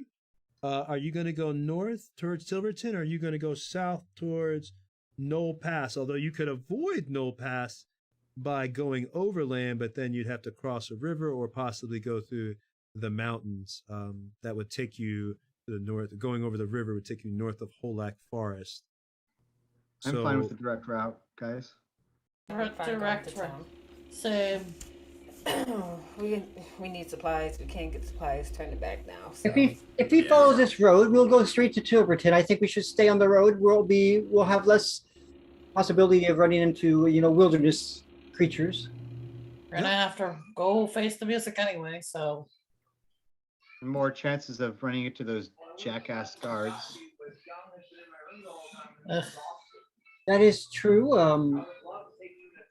We could possibly walk just off the trail then. That would change your time. If you go off the road, the time is going to, once you make that decision, the time it takes to get to the town is going to change. If you stick to the road, you'll be there by the morning of tomorrow. So you have 1 day, 1 night, and then right around morning time, probably about 2 or 3 hours into your journey, you'll arrive at Tilverton. But if you go overland, that changes everything, and that's going to change it back. So you'll probably take like 2 days, or at the very best, arrive till Tilverton like very, very late, like 3, 4 in the morning before the next day. Well, no, because then you'd have to push. So yeah, basically it's going to be another 2 days. So the road, you'll get there a day earlier. Let's just stick to the road. If we encounter any of the guards, I have magic that can throw them off our trail for the time being. I'll let you talk this time then. I can also talk to people, so we should be fine. Yeah. All right. We can take the main road. All right, so we're sticking to the road then. All right, heading towards Tilverton. I could tell you a little bit. I could give you a little intro to what happens next, or we could end it right here. All right. Intro. Okay. A male dwarf, comes. In fact, let me put y'all in front of the camera so you can put y'all's there, because y'all are now on the road traveling. And Dwarven Forge, if you ever watch this, you so bad need to make dirt roads. Dirt roads, Dwarven Forge. We need them. We need a dirt roads Kickstarter. Just dirt roads. I would do it, dude. You know how many people, they probably make a fortune. How many people want dirt roads? So many people are wanting dirt roads right now. So I'll put it here.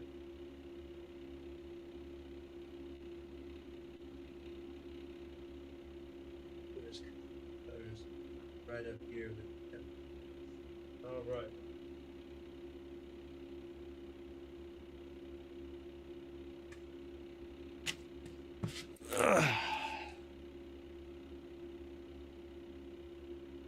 And just switching this camera for y'all so you can see it.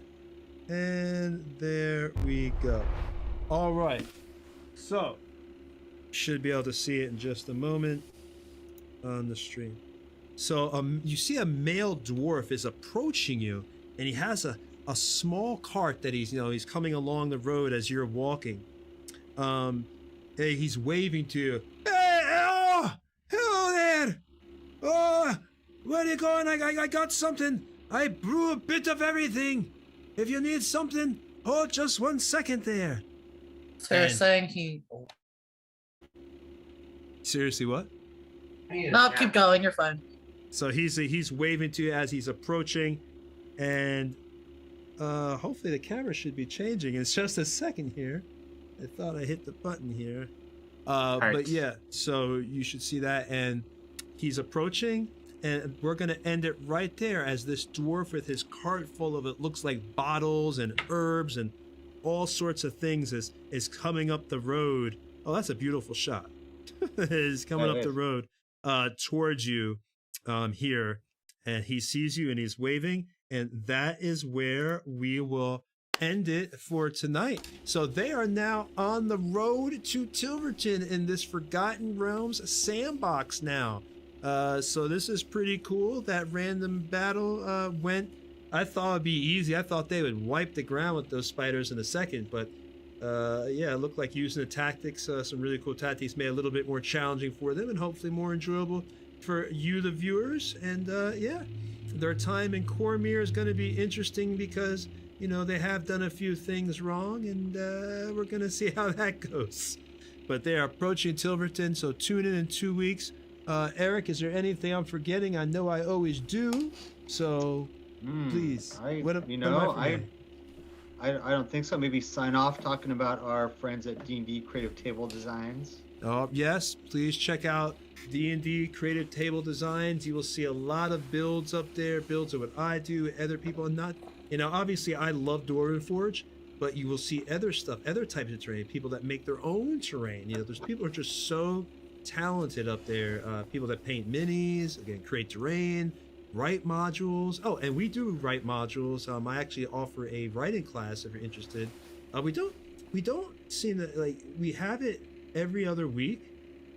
So basically what it is we teach people how to write modules, also how to, like, you know, do stuff in the world. Right now I'm really helping out one of our big supporters, Kopik Doll, because she's a DM and everything, and she actually just mailed me, because she hasn't been able to make it to a lot of the meetings, which is understandable, but I still help anyway. And she actually sent me her module to take a look at. So what we do is we tell you how to basically format a module, depending if you want to make it linear or if you want to make it less linear, kind of like what we're doing now, the time space matrix. That's an example of a less linear type adventure. Or again, if you just want to have a really tight narrative, because maybe you're just doing a one shot, so you want to get to the meat of what you're doing, we offer that as well. So if you're interested in that, and of course we also offer, if you're a Patreon supporter, you get to play with us depending on the level that you subscribe to. You'll be up here and you can join in games with us, sometimes once a month, other times once a quarter, and other times, depending on the level, once a year. But yeah, you'll get to join in these games and hopefully get to fight some spiders and see if you get paralyzed like poor Space did tonight. But other than that, yeah, so hopefully that won't happen next time. But other than that, we are going to get going, and we will see y'all next Saturday at 7 o'clock Eastern Standard Time, 4 p.m. Pacific. Check us out if you want to watch any of our replays on YouTube or Twitch or Facebook, anywhere that we're at. And we will see y'all later. Bye-bye. Bye-bye. Bye. I got to do Bye, guys. my disappearing act. Turn it off. Bye-bye. Bye. Bye. Bye, guys.